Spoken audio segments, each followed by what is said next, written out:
নিচ্ছি unless otherwise stated, অন্যভাবে না বললে, যে যারা জি সালাউদ্দিন ভাই কিছু বলতে চাচ্ছেন। যে আপনি নোট অফ ডিসেন্ট দিয়ে যে প্রভিশনটা রাখছেন, সেই ক্ষেত্রে শুধু একটা ল্যাঙ্গুয়েজ আমি প্রপোজ করছি যাতে আমরা সইটা করতে পারি আর কি। সেটা নিচে স্টার দিয়ে অথবা যেভাবে দিয়ে যদি এই কথাটা একটু লেখেন আমাদের জন্য একটু কল্যাণকর হয়। সেটা হচ্ছে নিম্নকক্ষের নির্বাচনের প্রাপ্ত ভোটের সংখ্যানুপাতিক উইদিন ব্র্যাকেট পিআর পদ্ধতিতে উচ্চকক্ষের গঠন প্রক্রিয়ায় এবং বর্ণিতভাবে উচ্চকক্ষের দায়িত্ব ও ভূমিকার সাথে ভিন্নমত পোষণ করে বিএনপি সহ কয়েকটি দল ও জোট ভিন্নমত পোষণ করে বিএনপি সহ কয়েকটি দল ও জোট, এই কথাটা লিখিত থাকলে আমরা সই করতে পারি। অবশ্যই উল্লেখিত থাকবে, কারণ অন্য ক্ষেত্রে আমরা তো নোট অফ ডিসেন্ট যারা দিচ্ছেন এটা এখানে কাগজের মধ্যে উল্লেখ থাকতে হবে। ঠিক আছে, কেউ হ্যাঁ না, ওনারা তো একটু পরপরই ভাষ্য দিচ্ছেন, একটু পরপরই কাগজ চেঞ্জ করছেন। আমি এখনকারটাই পড়ে নাই, জিনিসটা একই মোটামুটি। আগে যেটা দিয়েছে বিকাল 3টায় সেটা পড়ছি, এখন দিয়েছে বিকাল 3:53 সেটা আর পড়ি নাই। পড়া যাই হোক, ওহার মধ্যে যাহাই থাকুক, বলা হচ্ছে নিচে একটা স্টার অথবা নোট দিয়ে, নোট অফ ডিসেন্ট এইভাবে দিয়ে নিম্নকক্ষের নির্বাচনে প্রাপ্ত ভোটের সংখ্যানুপাতিক উইদিন ব্র্যাকেট পিআর পদ্ধতিতে উচ্চকক্ষের গঠন প্রক্রিয়ায় এবং বর্ণিতভাবে উচ্চকক্ষের দায়িত্ব ও ভূমিকার সাথে ভিন্নমত পোষণ করে বিএনপি সহ কয়েকটি দল ও জোট, এই কথাটা লিখিত থাকলে আমরা সই করতে পারবো। ধন্যবাদ। জি, জনাব সাইফুল হক, বাংলাদেশ বিপ্লবী ওয়ার্কার্স পার্টি। সাইফুল ভাই সংক্ষেপে।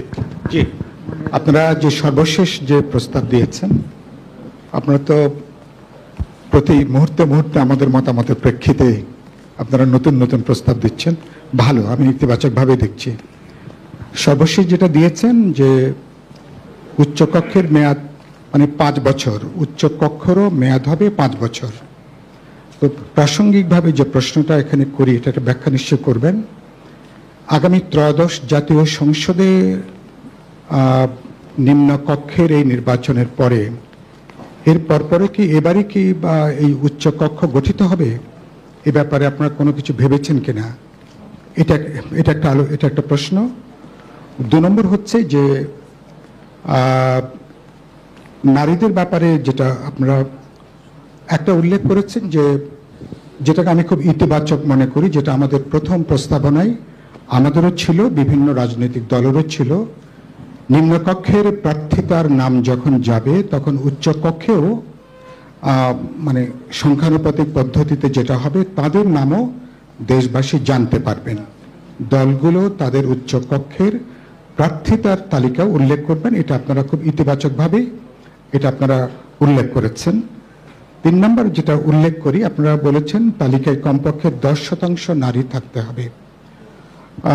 এখানে আমি মনে করি যে এই একটা জায়গাতে, যেহেতু গতকাল নারী আসনটা যেভাবে শেষ হয়েছে, আমরা অনেকেই এ ব্যাপারে আপত্তি আছে, মন খারাপ আছে, অনেকেই সন্তুষ্ট হতে পারেননি, কারো কারো বড় ধরনের আপত্তিও আছে, নোট অফ ডিসেন্ট আছে। একটা জায়গাতে করতে পারেন, এখানে 33% তালিকায় কমপক্ষে 33% নারী প্রার্থী থাকতে হবে। আমাদের ইসলামী ধারার যে দলগুলো আছেন, যারা গত কদিন ধরে বক্তব্য রেখেছেন, অন্য দল তো বলেছেন, তারা এ ব্যাপারে একমত ছিলেন, নিম্নকক্ষের যদি নারীদের আসন যদি 100-তে উন্নীত হয়, যদি সেটা পেয়ারে হয়, তাহলে এ ব্যাপারে তাদের আপত্তি নেই। নিশ্চয়ই এটা আপনাদের বিবেচনার ভেতরে আছে। তাহলে আমি এখন যে প্রস্তাবটা করলাম, এটা সেই সেন্টিমেন্ট, সেই মতামত বিবেচনার প্রেক্ষিতে, তাহলে উচ্চকক্ষেও এই 100টা সিটের মধ্যে দলগুলো তার মনোনয়নের ক্ষেত্রে কমপক্ষে 33% নারীকে তারা মনোনয়ন দেবেন, তারা এভাবে আমরা যুক্ত করতে পারি কিনা। শেষ প্রস্তাব হচ্ছে, পার্লামেন্টকে আমরা জাতীয় সংসদ হিসেবে চিনি, উচ্চকক্ষের নামটা কি করব, এটাকে জাতীয় পরিষদ এভাবে নামকরণ করা যায় কিনা, এই আলোচনাটাও খুবই প্রাসঙ্গিক। তো এই আমি 3টা বিষয় উল্লেখ করলাম। তিনটে ধন্যবাদ। বিষয়ে আমি সরাসরি উত্তর দিই। তৃতীয়টার থেকে আমরা কোনো নামের প্রস্তাবের আলোচনায় যেতে চাচ্ছি না, এই কারণে যে সংবিধান সংস্কার কমিশন একটা সাময়িকভাবে নাম দিয়েছিল, যে কারণে একটা কোটেশন মার্কের মধ্যে ছিল। এটা আমরা ওপেন রাখতে চাই যে যখন এটা নির্ধারিত হবে তখন একটা নাম ঠিক করা যাবে, কারণ নামের আলোচনায় এত রকম প্রস্তাব আসবে যে এটাতে আমাদের সময় নেই এবং শেষ পর্যন্ত এতে সাবস্ট্যান্টিভ কিছু পরিবর্তন ঘটে না। নাম জাতীয় পরিষদ করলে বা অন্য কিছু করলে যে একদম সাবস্ট্যান্টিভ কিছু পরিবর্তন ঘটে যায় তা ঘটে বলে আমাদের মনে হয় না। ফলে 2 নম্বর বিষয় যেটা আপনারা 33% হচ্ছে, এটা আপনাদের প্রস্তাব। আমরা প্রত্যেকেই যে যে জায়গা থেকে প্রস্তাব করতে পারি, কিন্তু আপনার যুক্তিটা বুঝতে পেরেছি। আমরা সমস্ত কিছু বিবেচনায় নিয়ে, অন্যদের সেন্টিমেন্ট বুঝে, বাস্তবতা বিবেচনা করে, যেগুলি যেই জায়গাটা আসতে পারা যেতে পারে সেরকম একটা জায়গায় 10%-এর কথা বলেছি। আরেকটা, যেমন আপনারা বলেছেন আপনাদের পক্ষ থেকে অনেকেই এই প্রস্তাবটা আমাদেরকে লিখিতভাবে দিয়েছে যে লিস্টটা সাইমালটেনিয়াস লিস্টিং, সেটা আমরা ইনক্লুড করেছি ভার্বাটিম যেভাবে প্রস্তাব এসছে। তো সব তো ভার্বাটিম অ্যাকসেপ্ট করা যাবে না, সেই বিবেচনার থেকে আমরা এসেছি। ফাইনাল পয়েন্ট আপনি যেটা বললেন কি হবে, এইটা আসলে related to the other question, যেটা আমি সকালে দিকেও বলেছি যে এটা শুধুমাত্র একটার ক্ষেত্রে তো আলাদা করে বলতে পারবো না, পুরো জিনিসটাই কিভাবে বাস্তবায়িত হবে সেই আলোচনা ভিন্নভাবে করা হবে, সেটা বলা হয়েছে। তখনই এটা আলোচনা করতে হবে। এটা স্পেসিফিক্যালি এখন এটার মধ্যে আমরা বলতে পারবো না, এটা এক্ষুনি হবে কি হবে না সেই সিদ্ধান্ত আমরা এখন নিতে পারছি না, এই আলোচনা এখনো হয় নাই। এই জায়গায় এসে আপনাদের হাতে যেহেতু আছে, সালাউদ্দিন ভাই যে টেক্সটটা দিয়েছেন, কেউ কি টেক্সটটা ট্রান্সক্রাইব করেছেন, কেউ কি লিখে ফেলেছেন? সালাউদ্দিন ভাই যে প্রস্তাবটা দিয়েছে, জি আমাদের তাহলে এটা টাইপ করে একটু সালাউদ্দিন সাহেবকে দেখিয়ে নিন যে এক্স্যাক্টলি ওনার। আপনারা একটু দুজনে চেক করে নিয়েন, এই যে আমাদের ডেপুটি সেক্রেটারি এবং যারা ওখানে রিপোর্টার আছেন। সেই জন্য এটা লিখিত ভাষ্য হলে আমরা আমাদের পক্ষ থেকে সেটা পড়ে শোনাবো। বিএনপির নেতার বক্তব্য আমরা আরেকবার শুনতে চাই আমরা। আচ্ছা, সালাউদ্দিন ভাই কি আরেকবার আপনি যেহেতু পড়ে দেন একটু, তাহলে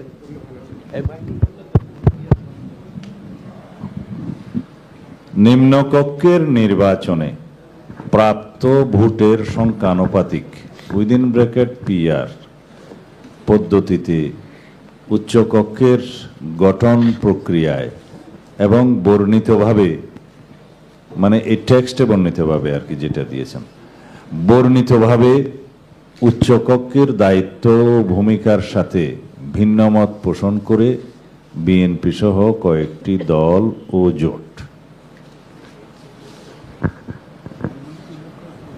না না, হ্যাঁ, সেটা বলছেন না, ভিন্নমত পোষণ করে আর কি বিএনপি সহ কয়েকটি দল। এই শব্দগুলো আগেও আনা যায়, ভিন্নমত পোষণ করে বিএনপি সহ কয়েকটি, এটা সাজিয়ে লিখলে হয়। হ্যাঁ, অসুবিধা নেই। ঠিক আছে সাইফুল ভাই, আপনার ক্ল্যারিটিটা তৈরি হয়েছে। হ্যাঁ ঠিক আছে, কেউ একজন, ওই যে সালাউদ্দিন ভাই যেহেতু লিখে ফেলেছেন, কেউ একজন নিয়ে একটু টাইপ করে নিয়ে আসেন, এইটার নিচে যুক্ত করে এই ডকুমেন্টটা কমপ্লিট করেন। তাহলে আমরা এই জায়গায় উপনীত হলাম যে এই বক্তব্য যুক্ত করে বাদ বাকি অংশটা আমরা গ্রহণ করছি। আচ্ছা, হ্যাঁ, যে সমস্ত দলের দ্বিমত আছে সেটার নামগুলো উল্লেখ করতে হবে।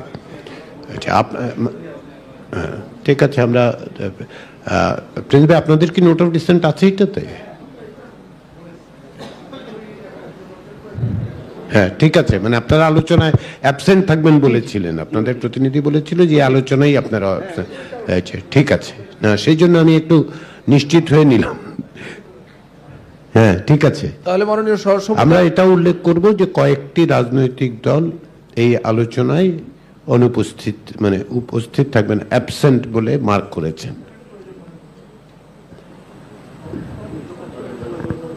বলে আমরা অনুপস্থিত থাকি না ঠিক আছে, অ্যাবসেন্ট নোটেড হবে। ঠিক আছে, ওকে, ঠিক আছে।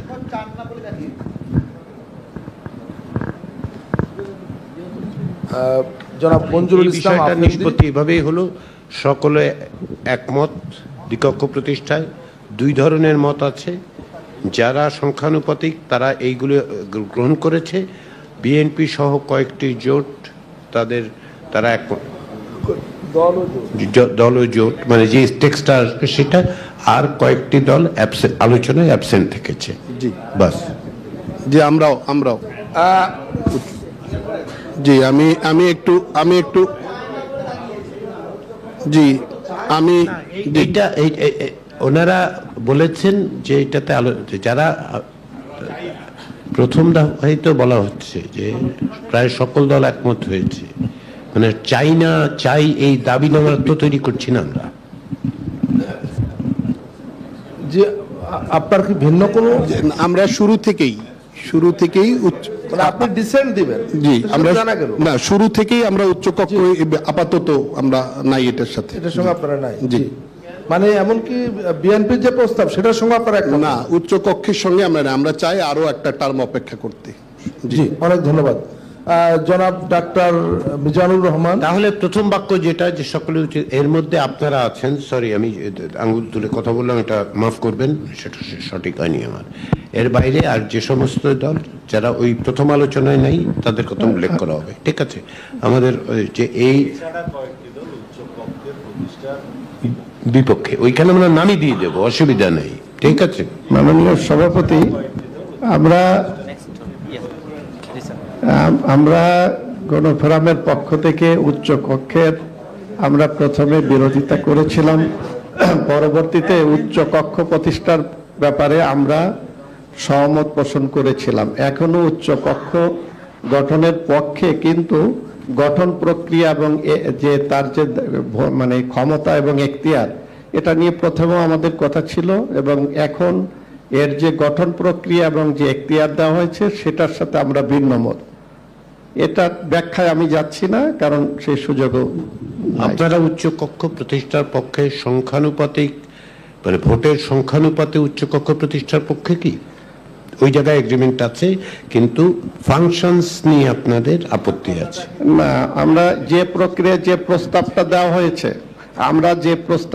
হয়েছে, এই গঠন এবং এর যে এখতিয়ার, এই দুটোর সঙ্গে আমরা একমত না, কিন্তু আচ্ছা ঠিক আছে, এটা আমি আর দেখাই যাচ্ছি না। তালিকাটা ওর মধ্যে আপনাদের সেন্টিমেন্টই এক্সপ্রেস হচ্ছে না, বিএনপি এবং গণফোরাম এটা না। আমরা প্রথমে আমাদের মানে বিএনপি তো উচ্চ কক্ষের পক্ষে ছিল, আমরা তো পক্ষে ছিলাম না, কিন্তু আমরা এটার গঠন এবং এর যে ক্ষমতা, এটা নিয়ে আমরা এর আগে ব্যাখ্যা দিয়েছিলাম যে একটা কার্যকর যদি উচ্চ কক্ষ গঠন করা না যায়, তাহলে আমাদের দেশের প্রেক্ষাপটে এই ধরনের একটি উচ্চ কক্ষ করার কোনো যৌক্তিকতা নেই। এটা ছিল আমাদের এই, কিন্তু এখন যে প্রক্রিয়া যেটা আসছে, আমরা মনে করছি না যে খুব একটা বেশি তফাৎ আছে। ধন্যবাদ। জি ধন্যবাদ। তাহলে আমরা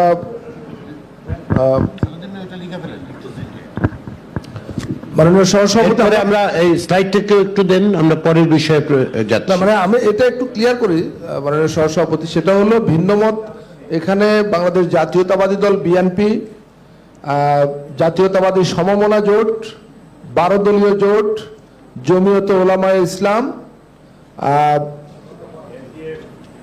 এবং আম জনতার দল, এনডিএম, এলডিপি, ওনাদের ভিন্নমত, একটা ব্যাখ্যা সহ ভিন্নমত। না, আমি যাচ্ছি সেখানে, গণফোরাম এদিকে না ওইদিকে। হ্যাঁ, আপনাদের ভিন্নমতটা সিমিলার কি বিএনপির সঙ্গে না কমিউনিস্ট পার্টি বাসুদের সঙ্গে? মানে পরিষ্কার বলেছি, কারোর পক্ষে বিপক্ষের বিষয় না। আমরা বলছি যে আমরা উচ্চ কক্ষ গঠনের পক্ষে মতামত দিয়েছিলাম, কিন্তু সেই সময় ব্যাখ্যায় বলেছিলাম উচ্চ কক্ষ গঠনের যে প্রক্রিয়া, এই যে পদ্ধতিটা আপনারা উল্লেখ করেছেন, এই গঠন প্রক্রিয়া এবং তার যে ফাংশন, দায়িত্ব, এটার সাথে আমরা একমত না। এই জন্য আমরা ভিন্ন মত পোষণ করলাম। আচ্ছা, আপনারা 1 নম্বরে আছেন যে উচ্চ কক্ষ হওয়া দরকার, জি, কিন্তু তার গঠন প্রক্রিয়া অর্থাৎ প্রপোর্শনালি হোক আর যাই হোক, যেটা কোনটার মধ্যে আপনারা মত দিচ্ছেন না, আপনারা এরপর থেকে আর আপনারা নাই, জি জি, তাই তো? জি। আচ্ছা, যেমন সিপিবি বাসদের অবস্থা হচ্ছে, এটা কার্যকারিতা নিয়ে আপনারা বলছেন যেটা প্রয়োজনই নেই। তাইলে জমিয়তে ওলামায়ে ইসলাম এবং কমিউনিস্ট পার্টি এবং বাংলাদেশের সমাজতান্ত্রিক দল এই 3 পার্টির অবস্থান একরকম। ও আপনারাও কমিউনিস্ট পার্টির সঙ্গে এবং জমিয়তে ওলামায়ে ইসলামের সঙ্গে একই মত। তাহলে 4 পার্টি পাওয়া গেল যাদের এক ধরনের অবস্থান। হ্যাঁ হ্যাঁ, দরকার নেই।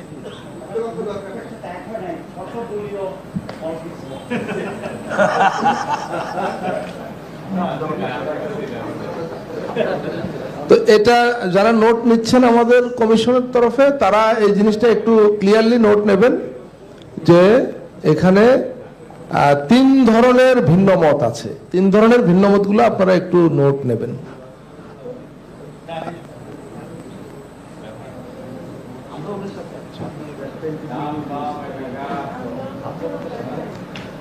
ধন্যবাদ মাননীয় সহসভাপতি। আমরা বোধহয় এখন পরের বিষয়ে যেতে পারি।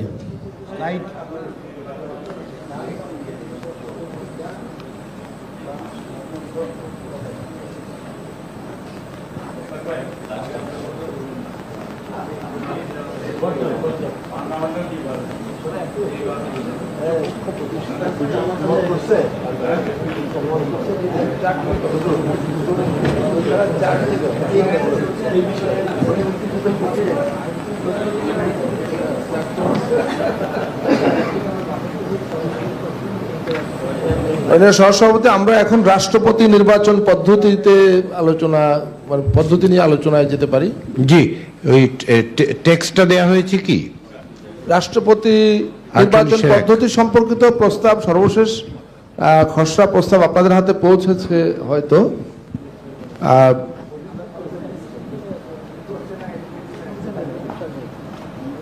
এর আগে সংবিধান সংস্কার কমিশন এবং নির্বাচন ব্যবস্থা সংস্কার কমিশনের পৃথক সুপারিশ ছিল রাষ্ট্রপতি নির্বাচনের ব্যাপারে সুনির্দিষ্ট ইলেকটোরাল কলেজ গঠনের কথা বলা হয়েছিল।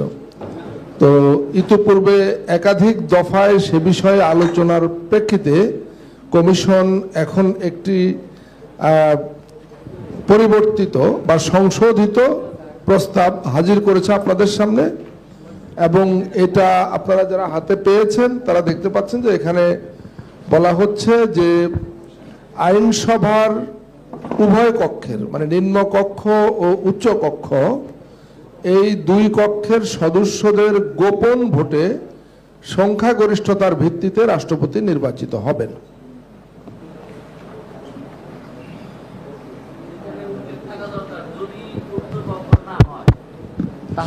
না, আপনারা তো আপনার দল তো উচ্চকক্ষ প্রতিষ্ঠার কথা বলেছে, এখনো না হয় বলে কিছু নাই। আপনারা বলেছেন যদি না হয় তাহলে তো আরেক, তার মানে আপনি অপশন রাখছেন। উচ্চকক্ষ প্রতিষ্ঠা সম্পর্কিত আপনারা লক্ষ্য করবেন যে কার্যসূচি বা আলোচ্য সূচিতে একটা ধারাবাহিকতা আছে। প্রথমে উচ্চকক্ষ গঠনের বিষয়ে একটা নিষ্পত্তি হয়েছে, পরের প্রস্তাবটা এটা ধরে নিয়ে যে উচ্চকক্ষ আছে। এ কারণে নিম্নকক্ষ এবং উচ্চ কক্ষের সদস্যগণ গোপন ব্যালটের মাধ্যমে রাষ্ট্রপতি নির্বাচিত করবেন, এই প্রস্তাব আনা হয়েছে।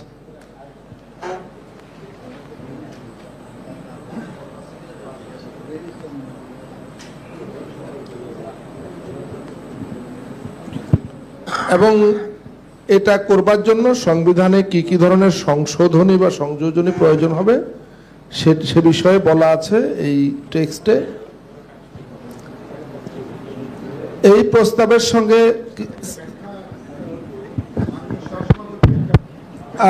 জনাব সাইফুল হক, বিপ্লবী ওয়ার্কার্স পার্টি।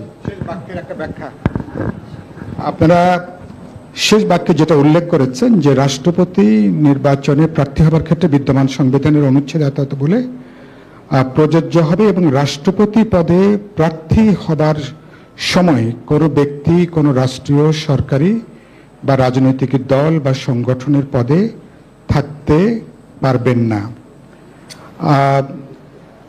এটা কি যাকে প্রার্থিতা হিসাবে নাম ঘোষণা করা হবে, কারণ ধারণা করা হয় এদের মধ্যে নিশ্চয়ই একটা গুরুত্বপূর্ণ সংখ্যক তারা কোনো না কোনো দলের গুরুত্বপূর্ণ পোর্টফোলিওতে থাকবেন, গুরুত্বপূর্ণ দায় দায়িত্বে সম্ভাব্য প্রার্থীরা থাকবেন।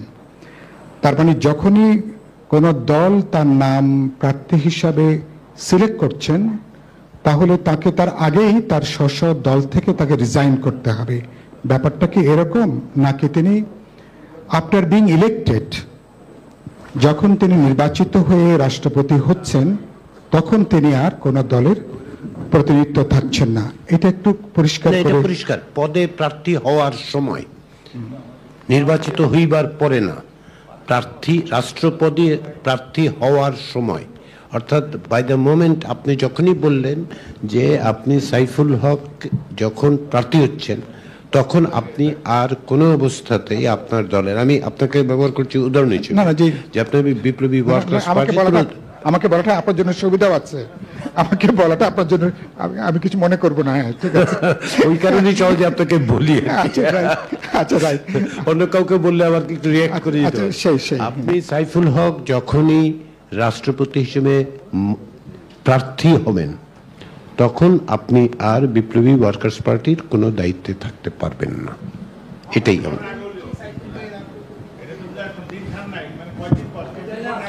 সেটা না, বলছি এটা কতদিন আগে তার একটা জিনিসটা উল্লেখ করা, একটা নির্দিষ্ট ডিউরেশন, তার আগে নির্দিষ্ট আপনি যে এটা প্রশ্নটা 15 দিন আচ্ছা, কি রিয়াজ ভাই, মাস, এটা উল্লেখ একটা করা জিনিস দরকার। আপনারা বারবার রিপিট জি, করতেছেন কেন? okay. ইট ইজ অলরেডি দেয়ার, যে স্পিকার হোক বা প্রেসিডেন্ট হোক, উনি তার পদ থেকে পদত্যাগ করেন।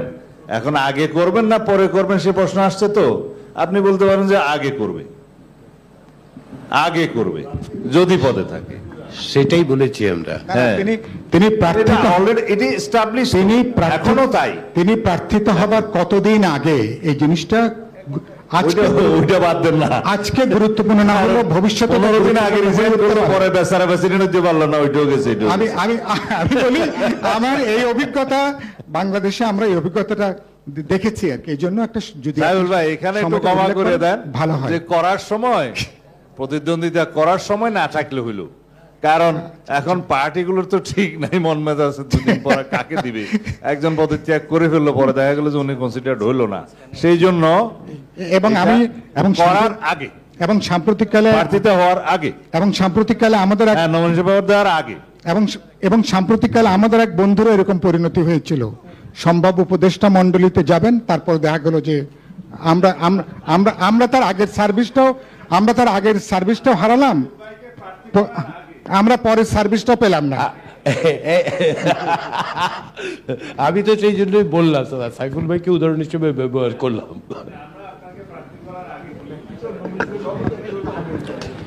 জনাব রুহিন হোসেন প্রিন্স।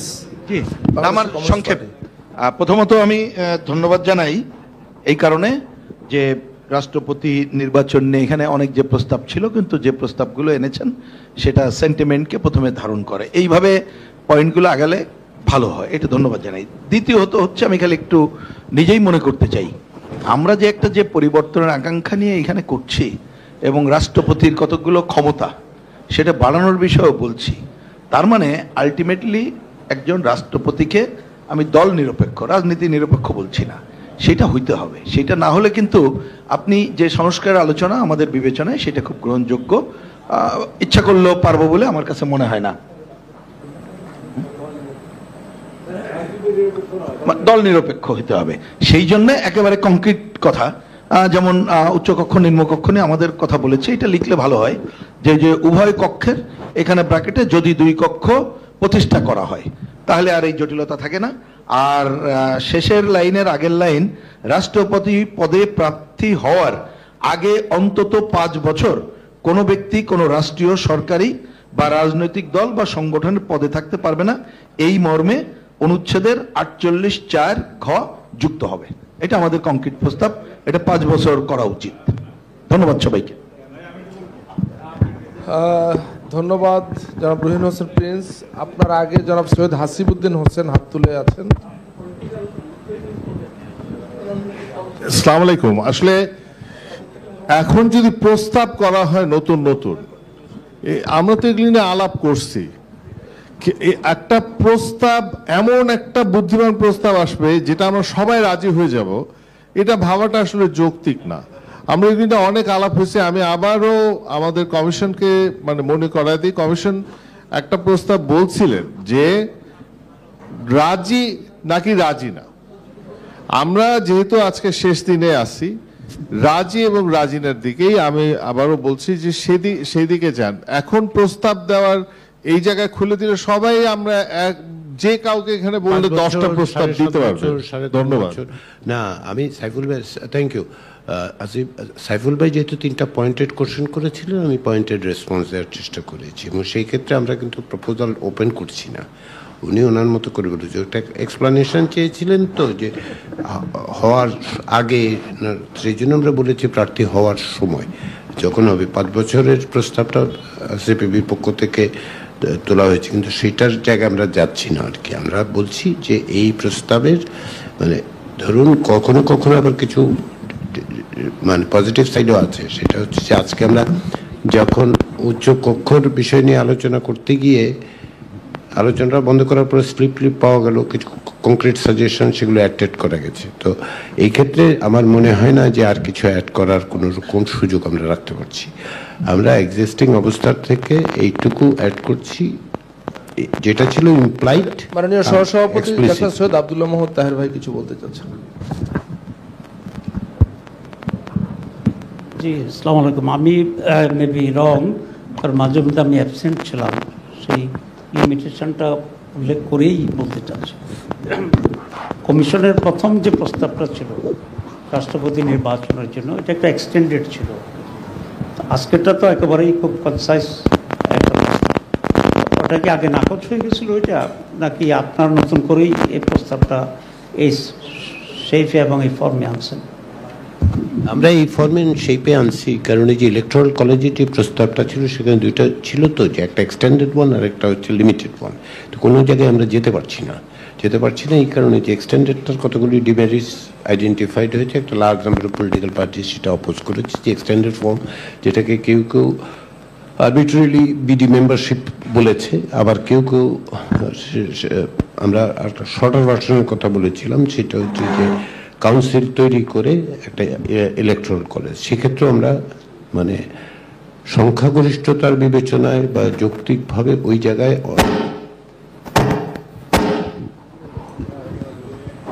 মাইকের কি বিষয়ে আপনার উপরে আমার ধারণা, যিনি প্যানেলে আছেন আপনি ইলেকট্রনিক্স ব্যবহার করা বন্ধ করুন, কারণ ওটার রিয়াকশন হতে পারে। এখানে কাছাকাছি দুটো ইলেকট্রনিক ইকুইপমেন্ট থাকলে ইট রিয়াক্টস। তো সেটাই হচ্ছে যে আমরা ওই দুটোর কারণে আমরা যখন দেখছি যে এই কিন্তু আমরা ইলেকট্রাল সিস্টেমটাতে আমরা আপার হাউসকে ইনভলভ করতে চাই, সেই কারণেই আমরা আপার হাউস লোয়ার হাউসকে দিয়েই, যদি এটাকে আপনি ইলেকট্রাল কলেজ বলতে পারেন, আমরা প্রায় সকলে একমত ছিল। কিন্তু ডিফারেন্সটা ছিল কোন পর্যন্ত।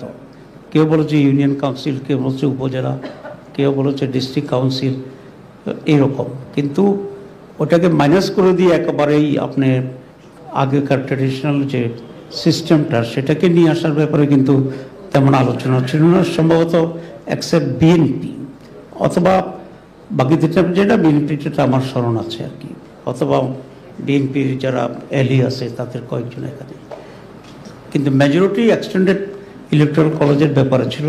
তো আমরা তো একটা পয়েন্ট যদি আপনি অ্যালাউ করতেন আলোচনায়, আজকে হয়তো আমরা একটা ফর্মেতে একমত আমরা হয়েও যেতে পারতাম, কারণ ওটা আমাদের কাছে বেশি গ্রহণযোগ্য মনে হয়েছিল। যেহেতু এটা খুব স্বাভাবিক, বড় দল যারা লোয়ার হাউসে বড় দল থাকবে তারা আপার হাউসেও বড় দল থাকার সম্ভাবনাই বেশি। তো দুইটা মিলে যদি ভোট হয় তাহলে আলটিমেটলি সে সরকারি দলেরই প্রেসিডেন্ট হবে, যেটা আপনার একটা স্কোপ দিয়েছিলেন যে এক্সটেন্ডেড হলে কোনো না কোনো সময় বা এতে করে একজন নিউট্রাল লোক আরও আসতে পারে বিহাইন্ড দি পার্টি এফিলিয়েশন। তো এখন আপনার সময় লিমিটেশন আপনি যেভাবে বলছেন, আমি খুব স্ট্রেসও করতে চাচ্ছি না, কিন্তু একেবারে বাদ দিয়ে দেওয়াতে বিষয়টা অন্যান্য এজেন্ডার মতো এটা মনে হচ্ছে না আর কি। অন্য এজেন্ডাগুলোতে তো আপনি আলোচনা করেছেন, কিছুটা আমরা কাছাকাছি আসছি, কিছুটা আমরা গ্রহণ করেছি, কিছু কিছু শব্দ ইত্যাদি আমরা বাদ দিয়েছি, কিন্তু এটাকে আউটরাইট সবটা কেটে দেওয়াটা একটু ডিফারেন্ট মনে হচ্ছে আর কি আমার কাছে। যেমন আমরা বলেছিলাম ইউনিয়ন কাউন্সিল, এখন আমাদের মত যারা জেলা কাউন্সিলের কথা বলেছিলেন বা এই লেভেলটা, আমরা মনে করি অতটুকুও যদি হয় তাহলে আমরা আগের জায়গা থেকে সরে এসে এখানে গিয়ে আমরা একমত হব, মানে একেবারেই এমপিতে দ্বারা না হয়ে আর একটু ওয়াইডেন করার জন্য। এটা আমার কথা। আপনি যদি মনে করেন যে আলোচনা হইতে পারে হোক, আর যদি মনে করেন যে না আপনার এখানে স্টিক থাকবেন, এটা নিয়ে আমি আর মানে আপনাদের উপরে প্রেশার ক্রিয়েট করতে চাই না, কিন্তু আমি ফিল করি যে আর একটু এক্সটেন্ডেড হলে ভালো হয় আর কি। এটা আপনার বিবেচনার উপরে।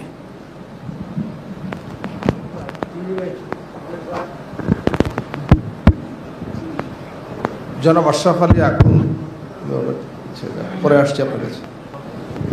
আসসালামু আলাইকুম ওয়া রাহমাতুল্লাহি ওয়া বারাকাতুহু।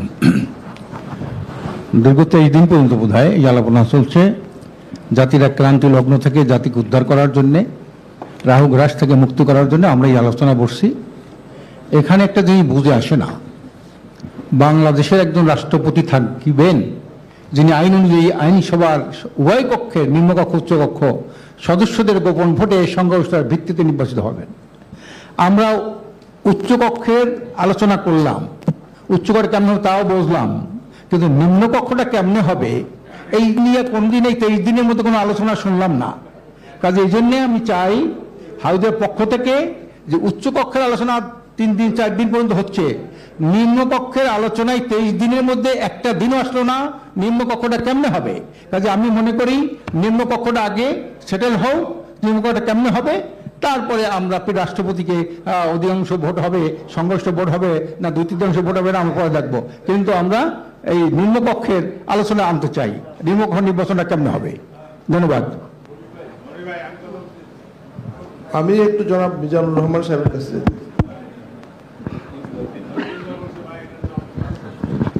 মাননীয় সভাপতি, আসলে আজকে তো শেষ দিন, এতদিন আসছি মনে হয়েছে যে কেন সময় যায় না, কালকে আবার আসতে হবে ইত্যাদি, আর আজকে মনে হচ্ছে যে এত সুন্দর পরিবেশ ছিল, এই কমিশনের এত গুণীজন এতদিন সময় দিয়েছে, এই টাইম চলে যাচ্ছে, আর একটু পর থেকে আর এরকম মিলন মেলা হবে না, এই জন্য একটু কষ্টও আছে।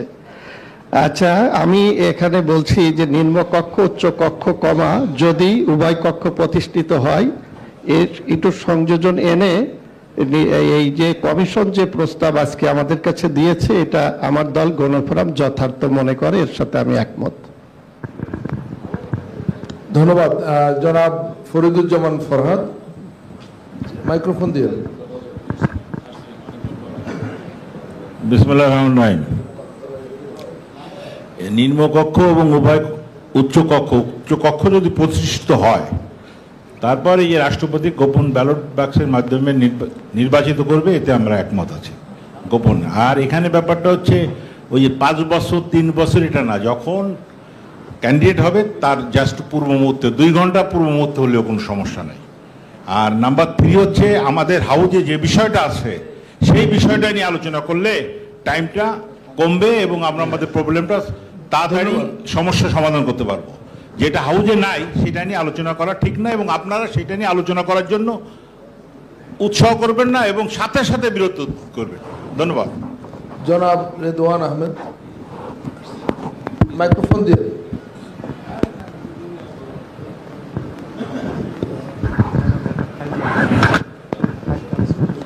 যাক, আমি কোন রকম কিছু বলার আগে সভাপতিকে ধন্যবাদ জানাই যে আপনি সমাপ্তির দিনে এসে অনেকগুলো জিনিস সংক্ষিপ্ত আকারে আমাদের সামনে সবার মতামতের মাধ্যমে উত্থাপন করেছেন, এবং আমাদের বিভিন্ন রাজনৈতিক সংগঠনের নেতৃবৃন্দরাও তাদের সুচিন্তিত মত দিয়ে আমাদেরকে একটা সার্থক আলোচনার পথে নেয়ার জন্য চেষ্টা করছেন।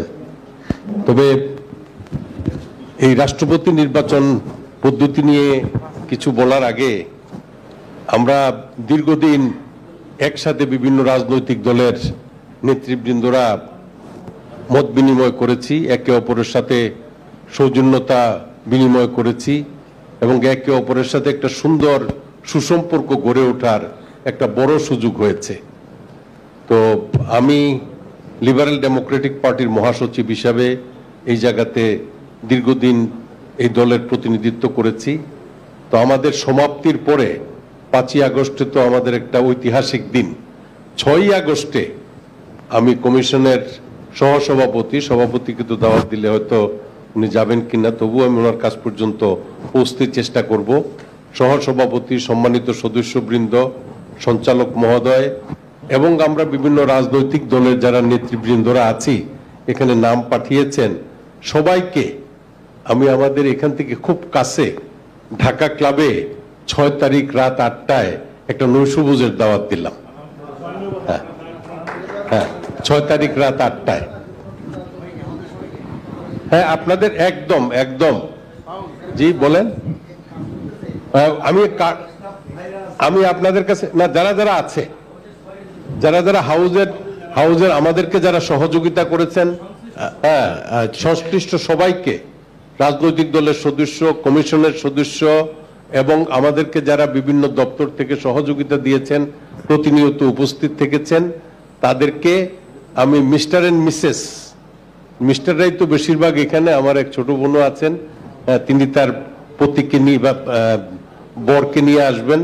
আমরা সেখানে একটা আনন্দঘন পরিবেশে আমরা নৈশভোজটা সম্পাদন করব 6 তারিখ রাত 8টা ঢাকা ক্লাব। আচ্ছা, আপনার দাওয়াত ছাড়া এই বিষয় তো আপনি বলছেন না এখন? না, বলতেছি। ও আচ্ছা, আমি দাওয়াতটা দিয়ে নিলাম, দাওয়াতটা দিয়ে নিলাম। এইটা রিদওয়ান ভাই, আপনি যাই বলছেন ক্লোজিং সেশনকে মেইন করে ফেলছেন আর কি। ওই leader of the house, opposition leader মানে স্পিকার বলে যে সংসদের সমস্ত কর্মচারীর জন্য 1 মাসের বেতন ভাতা প্রদান করা হইল, ওইটা কোথায় যাবে? Thank you. আচ্ছা, আমরা যদি আপনাদের সাথে গিয়ে সরকার গঠন করি তখন ওইরকম একটা ঘোষণা দিতে পারবো, কিন্তু আজকে তো আমার নিজের থেকে তো আর 1 মাসের বেতন দেওয়া আসের আগে রাষ্ট্রপতি নির্বাচন করি। আজ রাষ্ট্রপতি নির্বাচন করি। এখন আমার এক ভাই বললেন যে নিম্নকক্ষের নির্বাচন কিভাবে হবে, এই বিষয়টাই উত্থাপিত হয় না। It's a very wrong thing. কারণ নিম্নকক্ষের নির্বাচন মানে পার্লামেন্টের নির্বাচন কিভাবে হবে, এটা আলোচনার প্রথম দিনেই লিখিতভাবে সেই জায়গায় উল্লেখ করা হয়েছে। আর আলোচনার জন্য উত্থাপিত হয়েছে শুধু উচ্চ কক্ষের ব্যাপারে, যে আপনার পিআর পদ্ধতিতে হবে নাকি সংসদের যারা নির্বাচিত সদস্য হবেন তাদের ভোটে নির্বাচিত হবে। এইটা উচ্চ কক্ষ গঠনের ব্যাপারে বিতর্ক ছিল। সুতরাং পার্লামেন্ট ইলেকশন হবে আসন ভিত্তিক, পার্লামেন্ট ইলেকশন হবে আসন ভিত্তিক। এই আসন ভিত্তিক পার্লামেন্ট ইলেকশন হবে, এইটার উপর ভিত্তি করেই কিন্তু মূলত আমরা আলোচনা শুরু করছি। তো সুতরাং নিম্নকক্ষ কিভাবে গঠিত হবে এটার ব্যাপারে তো বাইরে বিভিন্ন রকম কথাবার্তা আছে। আমার মনে হয় আপনি যে রাষ্ট্রপতি নির্বাচনের পদ্ধতি ফোকাস করেন, এখানে আপনার উচ্চ কক্ষ যদি আমাদের নির্বাচন সম্পন্ন হয়, যে কোনো পদ্ধতিতেই হোক, একটা সিদ্ধান্ত হবে। বিভিন্ন রাজনৈতিক সংগঠনের বিভিন্ন রকম বক্তব্য আছে, আলটিমেটলি সবকিছুই পার্লামেন্টে যাবে। পার্লামেন্টে গিয়ে উচ্চ কক্ষ গঠন করার যদি পদ্ধতি সহ সকল দায় দায়িত্ব কি হবে সবকিছুই সে পার্লামেন্টে সিদ্ধান্ত হবে। হওয়ার পরে যদি আমাদের রাষ্ট্রপতি নির্বাচনের ব্যাপারে প্রশ্ন আসে, তাহলে আমার দল এবং আমার পক্ষ থেকে প্রস্তাব হলো উচ্চ কক্ষ এবং নিম্ন কক্ষের যারা সদস্য হবেন তাদের ভোটে আপনার রাষ্ট্রপতি নির্বাচিত হবেন। আর হ্যাঁ, উইথ গোপন ভোটে তো এই জায়গায় লেখা আছে, সেই জন্য। আচ্ছা আচ্ছা আচ্ছা। আর যদি উচ্চ কক্ষ না হয়, নিম্ন কক্ষের ভোটে আপনার নির্বাচিত হবে। এর মধ্যে যাব না। জি, আমরা না হয় এর মধ্যে যাব না। আমরা না হলে কি হবে সেটার মধ্যে আমরা যাব। আচ্ছা, না হলে কি হবে সেটার মধ্যে যাব না। তবে আমাদের দেশে অনেক ইনস্টেন্স আছে। ওনার বরিশালের আব্দুর রহমান বিশ্বাস সাহেব স্পিকার থেকে রাষ্ট্রপতি হয়েছিলেন, তবে স্পিকার থাকা অবস্থায় উনি রাষ্ট্রপতি নির্বাচিত হন নাই, পদত্যাগ করছেন, তারপরেই রাষ্ট্রপতি হয়েছেন। এখন দেখি আমরা চিন্তা ভাবনা করে মাওলানা সাহেবের ব্যাপারে ভবিষ্যতে কিছু বিবেচনা করা যায় কিনা। আসসালামু আলাইকুম। জি না, এই ব্যাক এন্ড ফোর্থের মধ্যে আমরা যাব না এখন। সাহেব, আপনি আপনার কথা, এই যে কথাটা বললেন, না না না না না না না না এখন সাহেব এটা হবে না। এটা যে সেটেলের কথা উনি বললেন, না না, আপনি এখন আপনি বলবেন, উনি বলবেন, উনি বলবেন, আপনি বলবেন। আমি একটা কথা বলি, হাউসকে প্লিজ। না না, আপনি একটা কথা বলবেন না। আমি একটু বলেন, আমি আমাকে একটু কথা বলতে দেন প্লিজ। না না, তাহলে আপনি না না, আমি যদি রিয়্যাক্ট না করতাম তাহলে আপনি দাঁড়াতে পারতেন। অকস্মাৎ উত্তেজিত হয়ে দাঁড়াবার কোনো কারণ না। জয়যুক্ত হয়েছে তো, না না, হাই জয়যুক্ত হয়েছে, হাই জয়যুক্ত হয়েছে, অভ্যাস করেন। এখন এই অভ্যাস করেন হাজার যুক্ত হয়েছে। আচ্ছা না এখন সাহেব, এখন আমার কথাটা শুনুন। হ্যাঁ, আপনি আপনার বক্তব্য রেখেছেন, আপনি আগেও বলেছেন এই বিষয়ে, আপনি বক্তব্য আগে তো এই বিষয়ে আমি বলছি নিম্নকক্ষটা বলেন। না, না। অনেকগুলো বিষয় 2-4 বার পর্যন্ত আসছে। না, আবার আপনি একই বৃত্তের মধ্যে যদি যান তাহলে আমরা আলোচনাটা কবে শুরু করেছিলাম? জুন মাসে। আপনি বসুন, আমরা রাষ্ট্রপতির প্রসঙ্গে আলোচনা করছি, এটা শেষ করতে দিন। নিম্নকক্ষের বিষয়টা যদি বলে দেন ফাইনাল, তাহলে আমাদের এ ব্যাপারে বক্তব্য আছে। আমরা লিখিত একটা আপনার কাছে একটা চিঠি দিয়েছি, এখানে নিম্নকক্ষের আপনি তাহলে বলবেনই না, তাহলে আমার কথা শুনছেন না। শুনছি, আপনি শুনছেন না তো, আপনাকে আমি অনুরোধ করেছি আপনি বসুন। আচ্ছা বসলাম। দেখি আমাদেরকে যে এজেন্ডার মধ্যে আছে সেখানে থাকতে দিন। তাহের ভাই কিছু বলতে চাচ্ছেন? না, আমি দুটা কথাই বলতে চাচ্ছি। প্রথম কথা হচ্ছে জি, আপনার দাওয়াত গ্রহণ করলাম, যেতে পারবো কিনা এটা ওই দিন দেখা যাবে। না, আমি যেটা বলছি, হাউসে 2 বার আমরা একটা চিত্র দেখি। একটা হচ্ছে পাশে যখন কেউ কথা বলেন, তার কথা যদি কারো কাছে গ্রহণযোগ্য না হয়, এটার প্রাথমিক দায়িত্ব হচ্ছে সভাপতি এটার জবাব দিবেন। যেটা আপনি দিচ্ছেন যে আপনি ঠিক করেন নাই, আপনি বসেন, আপনি লম্বা করবেন না। কিন্তু পার্টিসিপেন্টরা যদি একজন আরেকজনের বক্তব্য জবাব দিতে চায়, তো ওটা ন্যাচারাল কনসিকুয়েন্স হচ্ছে বিশৃঙ্খলা। 2 নম্বর হচ্ছে, আমি 2টা বিষয় লক্ষ্য করলাম। একদিন তো আমাদের মূলনীতির ব্যাপারে জন্য আলোচনা হচ্ছিল, আমাদের কিছু ভাই দাঁড়িয়ে যান একজনের বক্তৃতা, এবং সেটা তো ওই দিন আপনার লক্ষ্য করেছেন, এবং আমি সেটাও বলেছি যে এটা ডিসেন্ট হয় না। আজকে যখন আকন সাহেব কথা বলছেন, কয়েকজন ভাই এদিক থেকে দাঁড়িয়ে পড়ছেন এবং নিজেরা দাঁড়িয়ে কথা বলতেছেন, তো এটা তো খুব serious violation of the discipline of the meeting. এবং এটা আমি মনে করি যে যিনি পরিচালক থাকেন তাকে এখানে অত্যন্ত কঠোরভাবে এটা দমন করতে পাবে। আকন সাহেব যেভাবে কথা বলেছেন, এখানে 2টা বিষয়। একটা হচ্ছে ওনাকে একটু যোগ করা হয়েছে, তো প্রত্যেকে তো চোখ সেরকম একইলি সেভাবে বিষয়টা নিতে পারে না। তো নিতে না পারলেও অসুবিধা নাই, উনি যেটা বলছেন যোগই করছেন, আমরা সকলে এটা পড়ছি।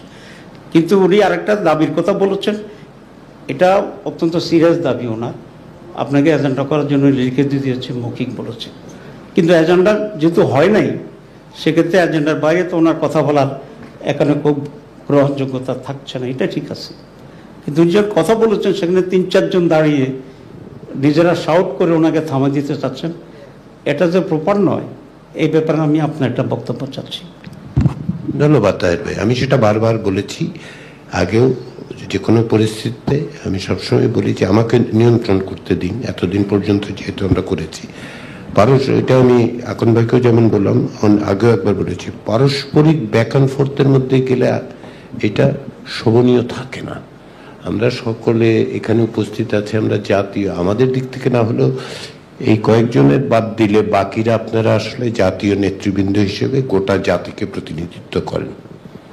আপনাদের আচরণ তো সকলে দেখছে, ফলে আমাদেরকে তো এই জায়গাটা বিবেচনায় রাখতে হবে, তাই না? যে হ্যাঁ, সাময়িক উত্তেজনায় হয়তো এক ধরনের ইম্পালস তৈরি হয়, তো সেইটা যত রেস্ট্রেইন করতে হবে আমাদের, তাই না? তো অনেক ক্ষেত্রে আমি সুযোগে একটু মাপ চাই, মাঝে মধ্যে হয়তো আমি একটু উত্তেজিতও হয়েছি, সেটার জন্য আমি বারবার ক্ষমা প্রার্থী। কিন্তু আমাদেরকে তো এই উত্তেজনার বাইরে গিয়ে, ইম্পালসের বাইরে গিয়ে করতে হবে। ফলে আমি আশা করি আমরা যতক্ষণ অব্যাহত আছে, আপনারা এই ডেকোরাম, ডিসেন্সি অ্যান্ড ডিসিপ্লিন, এই 3টে একটু মেনটেন করেন। কারণ আমরা এতদিন যেগুলি অর্জন করেছি, যেন আমাদের অকস্মাৎ সেটা সকলের সামনে লজ্জাজনকভাবে হারাতে না হয়, সেটা আপনারা খেয়াল করবেন। ধন্যবাদ মাননীয় সহসভাপতি। আমি জনাব ফারুক হাসান, গণ অধিকার পরিষদ, আপনি কি এর সঙ্গে ভিন্ন মত বা? জি দিন, ফারুক হাসান সাহেব। ধন্যবাদ মাননীয় সভাপতি এবং কমিশনকে। আমি যে বিষয়টি বলার অবতারণা করেছিলাম সেটার কিছুটা আমাদের তাহের ভাই বলেছেন, তারপরেও কয়েকটি বাক্য এখানে যুক্ত করাটা অতীব জরুরি বলে মনে করি। প্রথমত, এই কমিশন ছাত্র জনতা রাজনৈতিক দলগুলোর সম্মিলিত একটা তাগাদা থেকে কিন্তু গঠন হয়েছে, এবং এই কমিশনের যে ভূমিকা যে অবস্থান, এটা আরো অনর এবং শক্ত আমরা সবসময় প্রত্যাশা করি ওনাদের কাছ থেকে। বিগত দিনেও এই বিষয়টি আমি এখানে উত্থাপন করেছিলাম। অনেকেই বাইরে এবং মিডিয়াও বলে যে আপনারা মিনি পার্লামেন্টের যে অধিবেশন আপনাদের চলে, নানান কথা, নানান বক্তব্য। জাতীয় সংসদে 1 মিনিট অধিবেশনে প্রায় 2 লক্ষ টাকা খরচ হয়। তা আমাদের এই অধিবেশনের প্রত্যেক মিনিটে কত টাকা খরচ হয়, আই ডোন্ট নো। কমিশন যদি এই তথ্যটা জাতির কাছে প্রকাশ করে তাহলে ভালো হয়। তাহলে আমরা আসলে আমাদের এই হাউজের প্রতি মিনিটের যে অর্থ মেধা আমরা ব্যয় করে এখানে আলোচনা করছি, এটা কিছুটাও উপলব্ধি করতে পারবো। তো ইতিপূর্বে এবং আজকে যতগুলো আলোচনা হয়েছে, আলোচনাটা আসলে কতটুকু ফলপ্রসূ আমরা আলোচনা করতে পেরেছি এবং কতটুকু আমরা সিদ্ধান্তের দিকে যেতে পেরেছি, তা কিন্তু বড় একটা প্রশ্নের বিষয়। আমরা বারবার বলেছি দেশ, জাতি তথা সামগ্রিকভাবে জনগণের দিকে তাকিয়ে আমাদের কথা বলতে হবে, আলোচনা করতে হবে। কিন্তু বারবার কেন জানি আমাদের মনে হচ্ছে আমরা নির্দিষ্ট একটা গণ্ডিতে সবসময় আবদ্ধ হয়ে যাচ্ছি। তো এইভাবে যদি আমরা আসলে প্যাকেট হয়ে যাই বা আবদ্ধ হয়ে যাই নির্দিষ্ট একটা গণ্ডির মধ্যে, এখান থেকে দেশ ও জাতি কতটুকু উপকৃত হবে এবং ভালো এখান থেকে একটা ফল আমরা বের করে নিয়ে আসতে পারবো, এটা আমার বোধগম্য হচ্ছে না। তো এই বিষয়টি আমি কমিশনকে বারবার বিগত সময়ে আহ্বান জানিয়েছি, এখন আবারও জানাচ্ছি যে আপনাদের অনর অবস্থান, শক্ত অবস্থান, একই সাথে আমাদের লাঞ্চের আগে যে একটা অনাকাঙ্ক্ষিত ঘটনা আজকে ঘটেছে, আমি কমিশনকে আহ্বান জানাবো, যেহেতু এটা মিনি পার্লামেন্ট, ওই বক্তব্যটি যাতে আপনাদের প্লিজ 30 সেকেন্ড না, আমি যে পয়েন্টটি বলতে চাচ্ছি মুনির ভাই 30 সেকেন্ড, এই হাউসকে আমি বলবো যে ওই বক্তব্যটি এক্সপান্স করার জন্য, যাতে কমিশনের রেকর্ডে ওই বিষয়টি আর না থাকে, এই পাওয়ারটা আপনাদের থাকা দরকার। লাঞ্চের আগে যে একটি অনাকাঙ্ক্ষিত ঘটনা ঘটেছে এবং যাই হোক এটা সমাধান হয়েছে, তারপরেও ওই শব্দ এবং বাক্যগুলোকে এই হাউস থেকে আমি এক্সপান্স করার আহ্বান জানাচ্ছি। জি, ধন্যবাদ। আর আপনারা যে রাষ্ট্রপতির আজকে যে প্রপোজালটা উত্থাপন করেছেন গণ অধিকার পরিষদের পক্ষ থেকে, আপনার এই উত্থাপিত প্রপোজালের সাথে আমরা একমত পোষণ করছি। ধন্যবাদ। ধন্যবাদ। জনাব সানি আব্দুল হক, আসলে একমত যারা আছেন আমরা কিন্তু তাদেরকে উৎসাহিত করছি না কথা বলবার জন্য, তা তো একমত আছেনই। যাদের ভিন্ন মত বা কোনো রকম কোনো সাপ্লিমেন্টারি প্রপোজাল পয়েন্টস আছে সেটা আমরা হয়তো নিতে পারি। আপনি মাইক্রোফোন দিয়ে জনাব সানি আব্দুল হককে। ধন্যবাদ। আমাদের একমত সবকিছুতে হওয়াই বোধহয় কথা বলার ক্ষেত্রে প্রতিবন্ধকতা হয়ে দাঁড়াচ্ছে কিনা। আমার একটা কোয়েরি আছে, বলতেই পারেন সেটা, সেই উৎসাহে সেই কারণে আপনি আবার ভিন্নমত পোষণ করে বসবেন কিনা সেটা আর একটা প্রশ্ন। ঠিক আছে, একটা কোয়েরি আছে আর কি আপনার 48(3)-র বিষয়ে। কোয়েরির আনসারের সাপেক্ষে হয়তো আমি সাপ্লিমেন্টারি ছোট একটা সাজেশন থাকতে পারে আর কি। কোয়েরিটা হলো এই যে 48(3) অফ দ্য কনস্টিটিউশন, এখানে কোনো এক্সপ্রেশনের কোনো গুণগত পরিবর্তন সাধারণ করার কথা মিন করছেন না, এটা জাস্ট শুধু অ্যাডপ্ট করার জন্য যতটুকু পরিবর্তন দরকার এটা একটু জানা দরকার। আমি মাননীয় সদস্য বিচারপতি ইমদাদুল হক সাহেবের কাছে যাচ্ছি এই প্রশ্নে। মাইক্রোফোন এখানে আছে, এই সাহায্য করুন কেউ একজন। স্যার আপনার উত্তর সাপেক্ষে আমার সাপ্লিমেন্টারি কোশ্চেন মাইট ফলো। প্রশ্ন হচ্ছে এই যে স্যার যে শীট কাজ করছে না, এটা দিন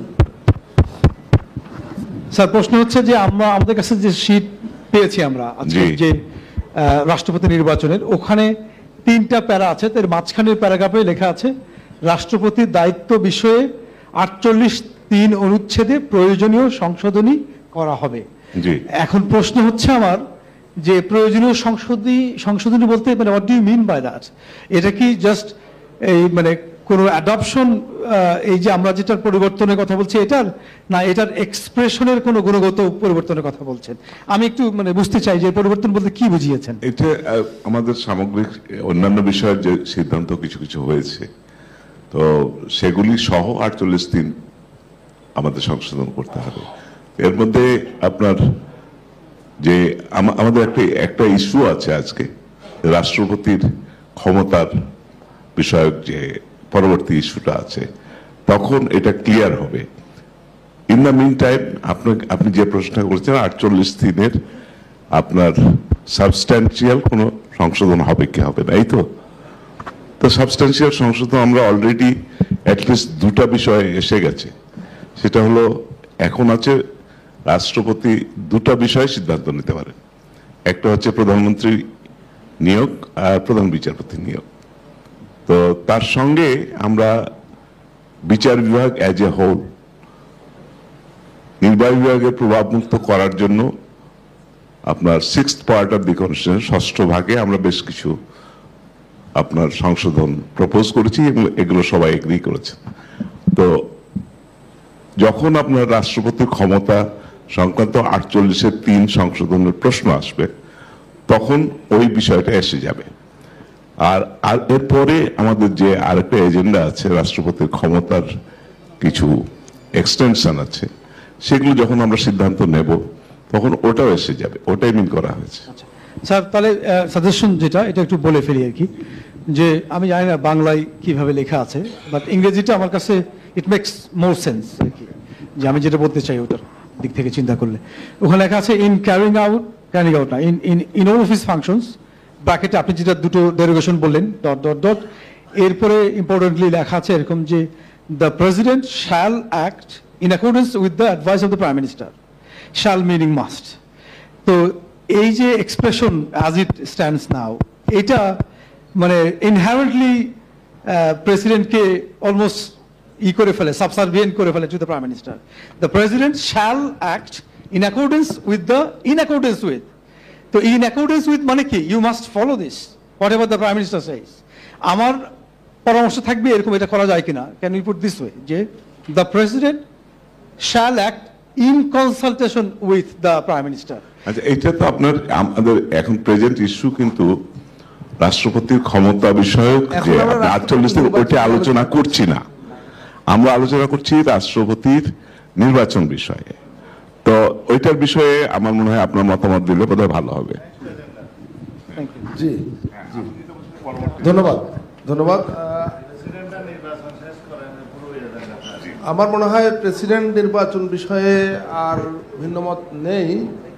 আমরা এক্ষেত্রে মাওলানা আব্দুল মাজেদ আতহারী, নিজাম ইসলাম পার্টি, আপনি অবশ্যই একটা পাঠিয়েছেন, সেটা উচ্চ কক্ষ বিষয়ে, তো সেটা তো শেষ।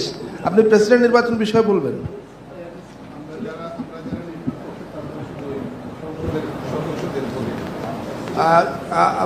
মাইক্রোফোন দিয়েন মাওলানা আব্দুল মাজেদ আতহারী, এরপরে জনাব ইউসুফ আশরাফ আপনার কাছে আসবে। সংক্ষেপে ডিসাইন থাকলে সেটা বলুন। আসসালামু আলাইকুম ওয়া রাহমাতুল্লাহ। খুব সংক্ষেপে,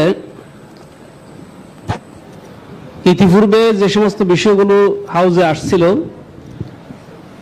কমিশনগুলোর পক্ষ থেকে বিভিন্ন বিষয়ের উপর সুপারিশ ছিল, লিখিতভাবে সুপারিশ ছিল। রাষ্ট্রপতির ব্যাপারে বিদ্যমান সংবিধানের 48/1 অনুচ্ছেদের সংশোধনের মাধ্যমে নিম্নোক্ত বিষয় যুক্ত হবে। এটা ব্যাখ্যা যদি সংক্ষিপ্তভাবে বলা হয় তাহলে ভালো হয়। 2 নম্বরে, আপনি কিসের ব্যাখ্যা চাচ্ছেন? জি, আপনাদের সুপারিশ, ইতিপূর্বে সুপারিশ অনেকগুলো আগে দেওয়ার পরে আলাপ আলোচনার ভিত্তিতে বিভিন্ন বক্তব্যের পরিপ্রেক্ষিতে কমিশন এখন এটা রেখে জিজ্ঞাসা করছে আপনাকে যে আপনি এটাতে একমত হচ্ছেন কি?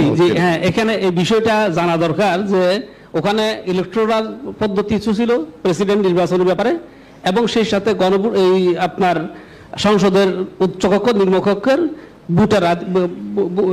ভোটের মাধ্যমে হওয়ার কথা ছিল। এখন এখানে লেখা হয়েছে আজকে বাংলাদেশের একজন রাষ্ট্রপতি থাকিবেন, যিনি আইন অনুযায়ী আইনসভার উভয় কক্ষের সদস্যদের গোপন ভোটে সংখ্যাগরিষ্ঠতার ভিত্তিতে নির্বাচিত হইবেন। এটা কি চূড়ান্ত? আমি আপনি হয়তো খেয়াল করেননি, আমি একটা ব্যাখ্যা দিয়েছিলাম। ব্যাখ্যাটা হচ্ছে, বসুন, আপনি বসলে মানে আপনি দাঁড়িয়ে বসে কথা বলতে আমি একটু অস্বস্তি বেয়াদবি মনে হয় আমার কাছে। তো সেটা হচ্ছে যে এই যে বিভিন্ন রকম প্রস্তাবের পরিপ্রেক্ষিতে ইলেকট্রাল কলেজের ব্যাপারে যেহেতু একমতের জায়গায় আসা যায়নি বলেই, যেহেতু এক্সটেন্ডেড ইলেকট্রাল কলেজ করা যাচ্ছে না বলে কমিশন সেন্টিমেন্টের দিক থেকে বোঝার পরে এই জায়গাটায় এসে প্রস্তাবটা করেছে। এটাই হচ্ছে, এটা আশা করি এটা ফাইনাল ধরা যায়। হ্যাঁ, এটা আমাদের পক্ষ থেকে এসে ধন্যবাদ। সকলে গ্রহণ করেন, ভালো। যদি একজন ডিসেন্ট দিয়ে করেন তাতেও আমাদেরকে তো না, অবশ্যই আমরা আগেরটাই বলছিলাম। এখন যাই হোক, এখন সংখ্যাগরিষ্ঠতার ভিত্তিতে এবং আমাদের সিদ্ধান্তে, চূড়ান্ত সিদ্ধান্ত পৌঁছার ক্ষেত্রে সহায়ক হলে অবশ্যই মানতে হবে। এটা তো আমাদের দলীয় ব্যাপার না, এটা হাউসের ব্যাপার, সারা দেশের। তাহলে এটার সাথে একমত পোষণ করতে, হ্যাঁ, একমত পোষণ করতেছি। ধন্যবাদ। ধন্যবাদ জনাব ইউসুফ আশরাফ, এরপরে ফিরোজ ভাই আপনার কাছে আসবো। জি, আসসালামু আলাইকুম রহমতুল্লাহ। আমার জানার বিষয় হলো, যেহেতু উচ্চকক্ষ সিদ্ধান্ত হয়েছে বিএনপি সহ কিছু দলের ডিসেন্ট বা দ্বিমতের সাথে, এই জন্য এই যে এখানে প্রেসিডেন্টের মানে নির্বাচনে ভোটার হিসাবে উচ্চকক্ষ এবং নিম্নকক্ষের সদস্যদেরকে ভোটার করা হয়েছে। যদি উচ্চকক্ষ গঠিত না হয় তাহলে কি হবে? যেহেতু বিএনপি সহ অনেকগুলো দল এবং আমরা উচ্চকক্ষের বিষয়ে যে সিদ্ধান্ত নিয়েছি সেটা প্রথমটা হচ্ছে যে সকলে উচ্চকক্ষ প্রতিষ্ঠার ব্যাপারে একমত হয়েছে। কিভাবে হবে সেটা নিয়ে ভেরিয়েশন আছে, কিন্তু উচ্চকক্ষ হওয়ার ব্যাপারে কিন্তু ভেরিয়েশন নাই। আপনারা বলেছেন আপনাদের আগের, আমরা তো উচ্চকক্ষের পক্ষে না হলে এই অপশন রাখা যাবে না, কারণ আপনারাই অধিকাংশ, আমরা এই সিদ্ধান্ত নিয়েছি যেটা হবে। এখন যদি আমরাই হেসিটেন্ট থেকে যে হবে কি হবে না, তাহলে এই আলোচনার প্রয়োজন হয় না। এটা হলে হবে, ওইটা হলে হবে না, এটা না, এত অপশন তো আপনার হবে যে এটা কোনো গ্যারান্টি আপনি দিতে পারবেন না। আমি যদি আপনি গ্যারান্টি দিতে পারেন তাহলে এটার সাথে আমরা একমত, না হলে তো এই মানে আমি বাড়ানো দরকার। আপনি দিতে পারবেন কিনা আমি জানি না, কিন্তু আমি এটা নিশ্চিত করে বলতে পারি, কমিশনের পক্ষ থেকে বলতে পারি যে এই কোনো কিছুরই কোনো গ্যারান্টি আমি দিতে পারবো না। আমরা এখানে ঐক্যমতে পৌঁছচ্ছি, আমরা বলেছি যে এই সমস্ত বিষয় শেষ হয়ে গেলে তারপরে প্রক্রিয়া নিয়ে আলোচনা হবে, এক জায়গায় আসা যাবে আমি আশা করি, এবং তার মধ্য দিয়ে আপনারাই সিদ্ধান্ত নেবেন। আমি সকালবেলা বলেছি রাজনৈতিক নেতৃবৃন্দকেই সিদ্ধান্ত নিতে হবে, কেউ গ্যারান্টি দিতে পারবে কিনা আমি জানি না। আমি কমিশনের পক্ষ থেকে সুস্পষ্টভাবে বলি যে কোনো কিছুরই কোনো গ্যারান্টি কেউ দিচ্ছেন না এখানে। অতএব আপনি যদি এই ব্যাপারে দ্বিমত পোষণ করতে চান, আমার মনে হয় সরাসরি বলা ভালো যে আপনি এখনকার স্ট্রাকচারে যেভাবে প্রস্তাব উত্থাপিত হয়েছে তার সঙ্গে আপনি দ্বিমত পোষণ করেন। আমি এটার সাথে একমত, কিন্তু আমার একটা আশঙ্কা যে এখানে একটা অচল অবস্থা সৃষ্টি হবে যদি উচ্চকক্ষ মানে প্রতিষ্ঠা না হয়। আশঙ্কার হিসাব করা যাবে না, কারণ হচ্ছে যে সেই কারণে দৈবদীর বিপক্ষের কথা বলা হয়। তো আমরা তো মানে এটা নিশ্চিত করতে পারবো না, সমস্ত রকম সম্ভাব্য দৃশ্যপট বা সিনারিও প্রেডিক্ট করা যাবে না, এটা অসম্ভব ব্যাপার। ধন্যবাদ মাননীয় সভাপতি। আমি জনাব বজলুর রশিদ ফিরোজ বাসদ। ধন্যবাদ। ঐক্যমত্য কমিশনকে প্রথমে ধন্যবাদ জানাই যে একটা সুলিখিত একটা প্রস্তাব এখানে রাষ্ট্রপতি নির্বাচনের পদ্ধতি আকারে নিয়ে এসেছেন বিগত দিনের যে আলোচনা, সেই আলোচনার সাপেক্ষে। তো আমি এই ইয়ের সাথে সম্পূর্ণ একমত পোষণ করছি। যদি ওইটা একটু মানে লিখতে বলছি আমরা যে এই যে উভয় কক্ষের পরে উচ্চকক্ষ গঠন সাপেক্ষে বা যদি উচ্চকক্ষ গঠিত হয়, আর রাষ্ট্রপতি পদে প্রার্থী হওয়ার সময় এটা একটু সময়টা আমি ওই সাইফুল ভাইয়ের মতো, প্রিন্স ভাইয়ের মতো বলতে চাই, 5 বছর না হোক, 2 বছর না হোক, 1 বছর হোক বা 6 মাস, এটা একটা সময়, একটা টাইম পিরিয়ডটা একটা উল্লেখ করলে মনে হয় ভালো হয়। ধন্যবাদ। ধন্যবাদ। জনাব শহীদ উদ্দিন মাহমুদ স্বপন, সাধারণ সম্পাদক জেএসডি।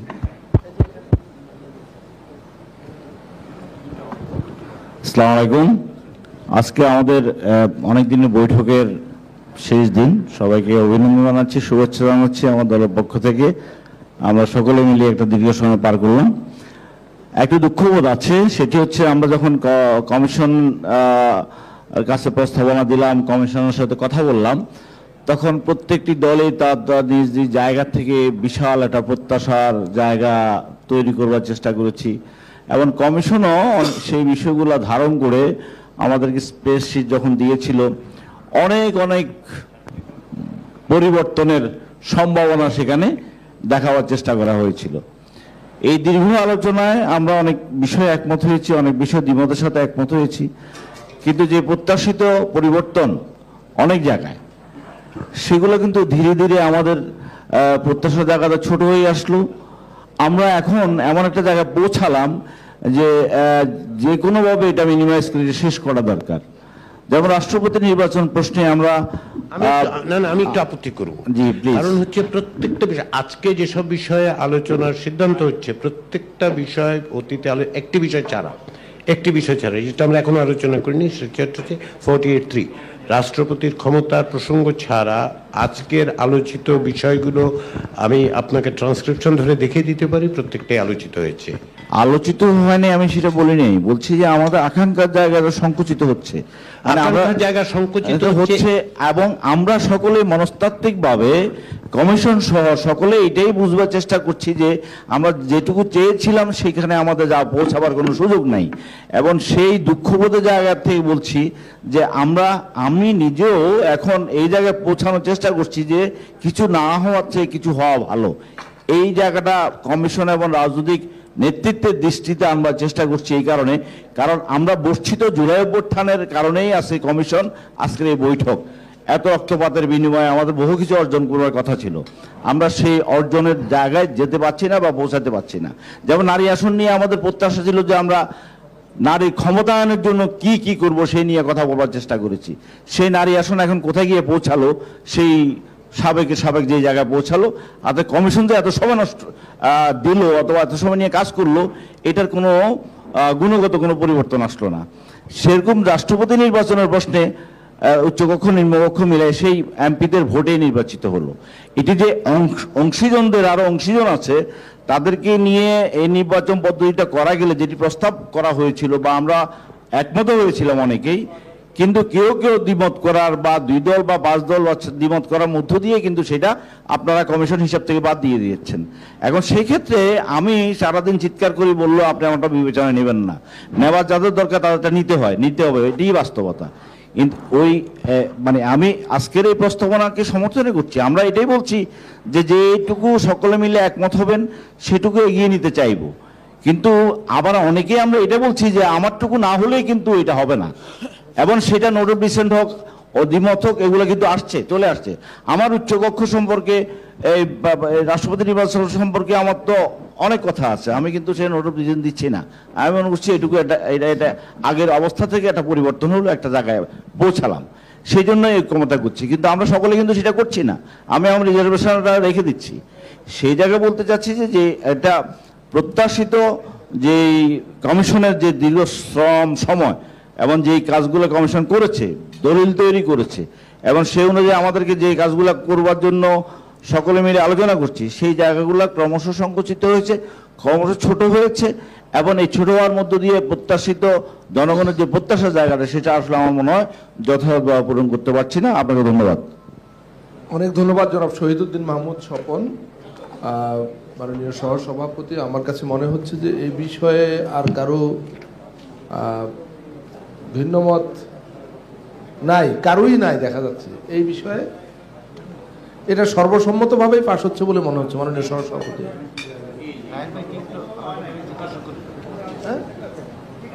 সর্বসম্মতভাবে আমরা সর্বসম্মতভাবে রাষ্ট্রপতি নির্বাচন পদ্ধতি বিষয়ক আপনার ডিসেন্ট আছে, ঠিক আছে। জনাব আশরাফ আলী আকন, হ্যাঁ, ইসলামী আন্দোলনের ডিসেন্টের জন্য মাইক্রোফোন লাগবে না, আমরা ডিসেন্ট নোট করে নিলেই হবে।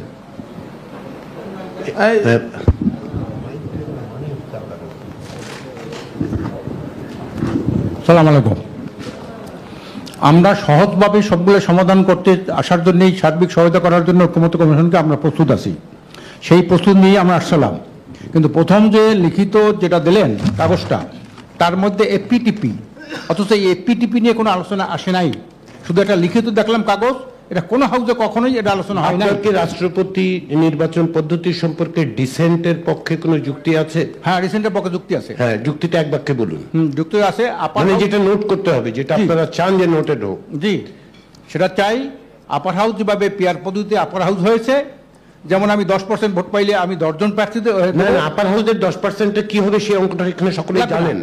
সেই 10%-এ আমি 30 জন পার্লামেন্ট মেম্বার আমি লোয়ার হাউস দিতে চাই। এইভাবে আমি লোয়ার হাউসটা নির্বাচন চাই পিআর পদ্ধতিতে। চান, এটা তো বুঝেছি। জি, এটাই আমার কথা। আর যদি আপনি বারবার যদি সব বিষয়ে বলেন তাহলে তো সমস্যা। এটা না হলে আমার ডিসেন্ট এগ্রি থাকলো। ঠিক আছে, ডিসেন্ট থাকলো। আপনি রাষ্ট্রপতি নির্বাচন পদ্ধতি সম্পর্কে জাতীয় ঐক্যমত্য কমিশনের প্রস্তাবে অন্য সকলের একমত, কিন্তু আপনি এটাতে ডিসেন্ট দিচ্ছেন, এই তো? ঠিক আছে, সো নোটেড। আমরা লিখবো, যারা নোট দিচ্ছেন লিখুন, ইসলামী আন্দোলন বাংলাদেশ এইটাতে আপত্তি নোট অফ ডিসেন্ট দিয়েছে। ধন্যবাদ মাননীয় সহসভাপতি। আমি কমিশন কর্মকর্তাদের অনুরোধ করি পরবর্তী আলোচ্য বিষয়টা সামনে নিয়ে আসবার জন্য স্ক্রিনে যদি দেখানো হয়। আমার হাতে এসছে, আপনাদের কাছেও নিশ্চয়ই এটা গেছে, যে রাষ্ট্রপতির ক্ষমতা ও দায়িত্ব। আপনাদের কাছে না পৌঁছে থাকলে এখনই পৌঁছে দেওয়ার ব্যবস্থা করা হচ্ছে। রাষ্ট্রপতির ক্ষমতা আমরা ধারাবাহিকভাবে এসেছি, প্রথমে উচ্চকক্ষের গঠন, তারপরে রাষ্ট্রপতি নির্বাচন এবং তারপরে রাষ্ট্রপতির ক্ষমতা ও দায়িত্ব বিষয়ে। হ্যাঁ, এখনই পৌঁছে দেওয়া হচ্ছে আপনাদের কাছে, এখনই পৌঁছে দেওয়া হচ্ছে। রাষ্ট্রপতির ক্ষমতা ও দায়িত্ব বিষয়ক যে পেজটা আছে ওটা আপনারা একটু স্ক্রিনে দেখানোর ব্যবস্থা করুন। ওটা আছে কিনা?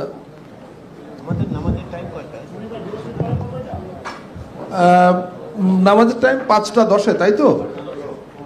15, আমরা আরো 15 মিনিট চালাতে পারি। হ্যাঁ, আজকে একটু সম্ভবত কিছু সংশোধিত এসছে কারো পরামর্শের ভিত্তিতে, অথবা জি, মানে এখানে ওই যে সংবিধানের একটা অনুচ্ছেদের রেফারেন্সটা আবার এখানে অ্যাড করা হয়েছে, সে এটুকুই। তাছাড়া ওই নিচে যেগুলো আছে, মানে কনসেপ্টটা হচ্ছে, আমি মাননীয় সম্মানিত নেতৃবৃন্দ আপনাদের উদ্দেশ্যে একটু ক্লিয়ার করি যে রাষ্ট্রপতির ক্ষমতা বর্ধিতকরণ বা ক্ষমতার ভারসাম্য সৃষ্টি করার কথা তো দীর্ঘদিন ধরে চলে আসছে। তৎপ্রেক্ষিতে রাষ্ট্রপতি, আমরা জানি যে বর্তমান সাংবিধানিক ব্যবস্থায় তিনি দুটো কাজ প্রধানমন্ত্রীর পরামর্শ ছাড়া করতে পারেন। একটা হলো প্রধানমন্ত্রী নিয়োগ, আর একটা হলো প্রধান বিচারপতি নিয়োগ। এর বাইরে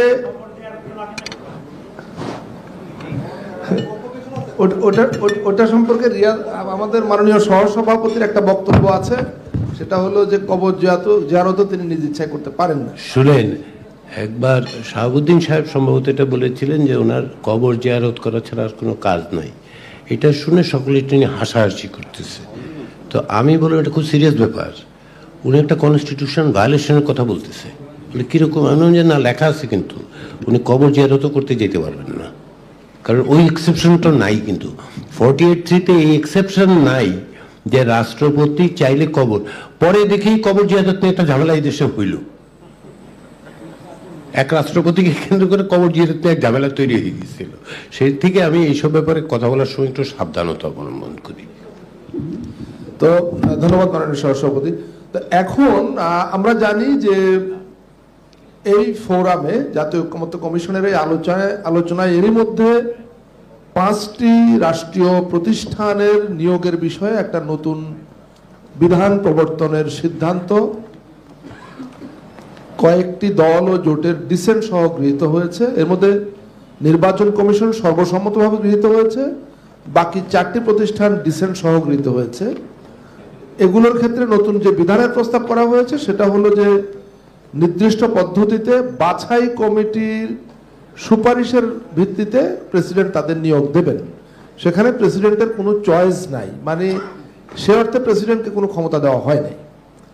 কিন্তু এই প্রস্তাবে যে প্রতিষ্ঠানগুলোর কথা বলা আছে, আপনাদের হাতে পৌঁছেছে, এগুলোর ব্যাপারে কমিশনের প্রস্তাব হচ্ছে যে এগুলোতে প্রেসিডেন্ট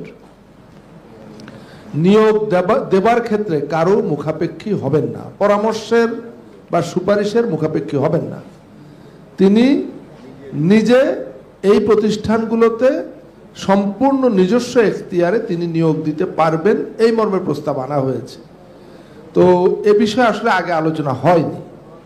এই একটা বিষয়, যে বিষয়টা নিয়ে আগে কখনো আলোচনা হয়নি, আমরা এ বিষয়ে এখন, যেহেতু আমাদের আজকে শেষ দিন, আমরা আলোচনা আহ্বান করছি, কিন্তু বিনয়ের সঙ্গে স্মরণ করিয়ে দিই যে যতটা প্রিসাইজলি সংক্ষেপে এ বিষয়ে আলোচনা করা যায়, মতামত দেওয়া যায়, আপনারা দয়া করে আমার কাছে স্লিপ পাঠান। আমি শুরুতে জনাব মঞ্জুর কাদেরকে দিব, কারণ তিনি হাত তুলেছেন, ওই মুহূর্তে আমার হাতে কোনো স্লিপ নাই। কিন্তু বাকিদেরকে আমি বিনয়ের সঙ্গে অনুরোধ করি যে আপনারা স্লিপ পাঠান, আমি প্রত্যেকের নাম ধরে আমন্ত্রণ জানাবো। প্রেসিডেন্টের ক্ষমতা ও দায়িত্ব বিষয়ে কথা বলছেন নাগরিক ঐক্যের জনাব মঞ্জুর কাদের। ধন্যবাদ। আমরা তো জুলাই আগস্টের অভ্যুত্থানের এই আন্দোলনের পরবর্তীকালের একটা রাজনৈতিক পরিবর্তন নিয়ে কথা বলছি। আমরা শুধুমাত্র আগামী যে সরকার গঠিত হবে, যে ইমিডিয়েটলি সরকারটা গঠিত হবে, শুধু সেটা না, আমরা একটা ভবিষ্যৎ বাংলাদেশের রাজনীতিগুলো কেমন হবে, এখানকার রাষ্ট্র ব্যবস্থা কেমন হবে, সেটা নিয়েও কথা বলতে চাই। তো এখানে একটা জিনিস যেটা প্রথমে যেটা কতে আছে, অ্যাটর্নি জেনারেল নিয়োগ। অ্যাটর্নি জেনারেল, প্রত্যেকটা রাজনৈতিক দল কিন্তু ক্ষমতায় যায় তাদের একটা পলিটিক্যাল এজেন্ডা নিয়ে, এবং এই এজেন্ডাকে ফুলফিল করার জন্য একটা বড় কি অ্যাপয়েন্টমেন্ট হচ্ছেন অ্যাটর্নি জেনারেল। আমি মনে করি যে অ্যাটর্নি জেনারেলটা প্রধানমন্ত্রীর সুপারিশ ক্রমেই রাষ্ট্রপতি করবেন, এটা গেল 1 নাম্বার। 2 নাম্বার হলো যে দেশের মুদ্রা ব্যবস্থা, দেশের অর্থনীতি, এটাও কিন্তু একটা পলিটিক্যাল পার্টির এজেন্ডা থাকে। তারা যখন রাজনৈতিক ম্যানিফেস্টো দেয়, তাদের পলিটিক্যাল এজেন্ডা বাস্তবায়ন করার জন্য এই বাংলাদেশ ব্যাংকের গভর্নরেরও একটা কি রোল থাকে। সুতরাং সেখানেও এই অ্যাপয়েন্টমেন্টটাও প্রধানমন্ত্রীর সুপারিশক্রমে, যিনি সংসদের নেতা হবেন। এবং সর্বশেষে আরেকটা জিনিস যেটা, যে নিয়তে যেটা আছে সশস্ত্র বাহিনী সমূহের প্রধান, সেখানে সশস্ত্র বাহিনী যদি সশস্ত্র মন্ত্রণালয়, প্রতিরক্ষা মন্ত্রণালয়ের অধীনে থাকে, যদি এটা প্রধান এই মন্ত্রণালয়ের অধীনে না থাকে, শুধু এক্সিকিউটিভের মধ্যে থাকে, তাইলে কোনো কথা নাই। কিন্তু যদি এটা যদি মন্ত্রণালয়ের অধীনে থাকে, সেখানে প্রধানমন্ত্রীর একটা ভূমিকা ছাড়া রাষ্ট্রপতি কিভাবে একটা এই 3 বাহিনীর প্রধানকে নিয়োগ দিতে পারবেন, এই ব্যাপারে আমার সন্দেহ আছে। সুতরাং আমি মনে করছি যে এই 3টা অ্যাটর্নি জেনারেল নিয়োগ, বাংলাদেশ ব্যাংকের গভর্নর নিয়োগ এবং বাহিনী সমূহের প্রধান, এই 3টা ব্যাপারে অন্তত প্রধানমন্ত্রীর একটা ভূমিকা থাকতে হবে। আর রাষ্ট্রপতি যদিও নিয়োগ দেবেন, কিন্তু ভূমিকাটা থাকতে হবে। ধন্যবাদ। আমি একটু সিম্পল এক্সপ্লেনেশন দিই। একটু মনে হয় আন্ডারস্ট্যান্ডিং এর ডিফারেন্স তৈরি হচ্ছে। অ্যাটর্নি জেনারেল কিন্তু বাংলাদেশের attorney general, attorney general of Bangladesh, কোনো গভর্নমেন্টের নয়, সে লিগ্যাল অফিসার স্টেটের। অতএব এটা আপনাকে বিবেচনায় রাখতে হবে। যে বিবেচনার থেকে আমরা অ্যাটর্নি জেনারেল কথা এনসিসিতেও রেখেছিলাম, এখানেও আমরা প্রস্তাব করছি। এটা হচ্ছে 1 নম্বর।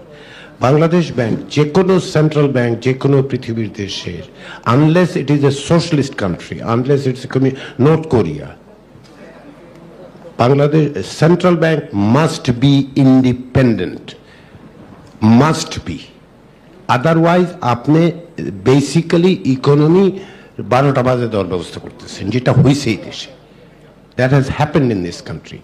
ফলে আপনি যেভাবে বলছেন যে বাংলাদেশ ব্যাংকের, শেষ পর্যন্ত আপনারা এগ্রি করবেন কিনা আমি জানি না, কিন্তু আমার কাছে মনে হয়েছে যে এটা এক্সপ্লেইন করা দরকার, যে বাংলাদেশ ব্যাংকের গভর্নরকে আপনি সরকারি policy implement, party policy implement করার দায়িত্ব দিতে পারেন না।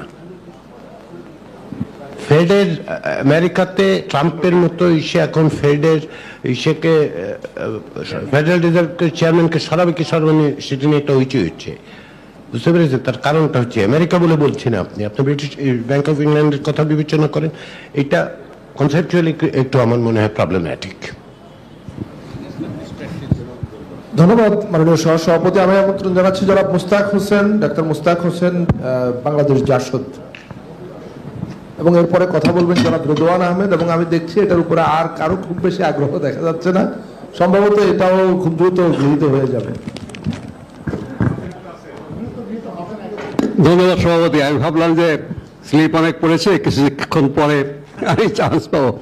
এনিওয়ে, যখন ডাক পড়েছে বলতেই হয়, মোটার আগে বলতে হয় যে নির্বাহী বিভাগের সাথে সম্পর্কিত যে সমস্ত বিষয়গুলো আছে, সেগুলো মহামান্য রাষ্ট্রপতি প্রধানমন্ত্রীর সঙ্গে পরামর্শক্রমে করা উচিত। যা আমি নিজ থেকে যদি আসি, যে সশস্ত্র বাহিনী সমূহের প্রধানদের নিয়োগ, প্রতিরক্ষা গোয়েন্দা মহাপরিদপ্তর, জাতীয় নিরাপত্তা গোয়েন্দা, আমার ধারণা, আমাকে হেল্প করবেন এখানে কমিশনের সদস্য, এগুলো মানে নির্বাহী বিভাগের সাথেই সরাসরি সম্পর্কিত।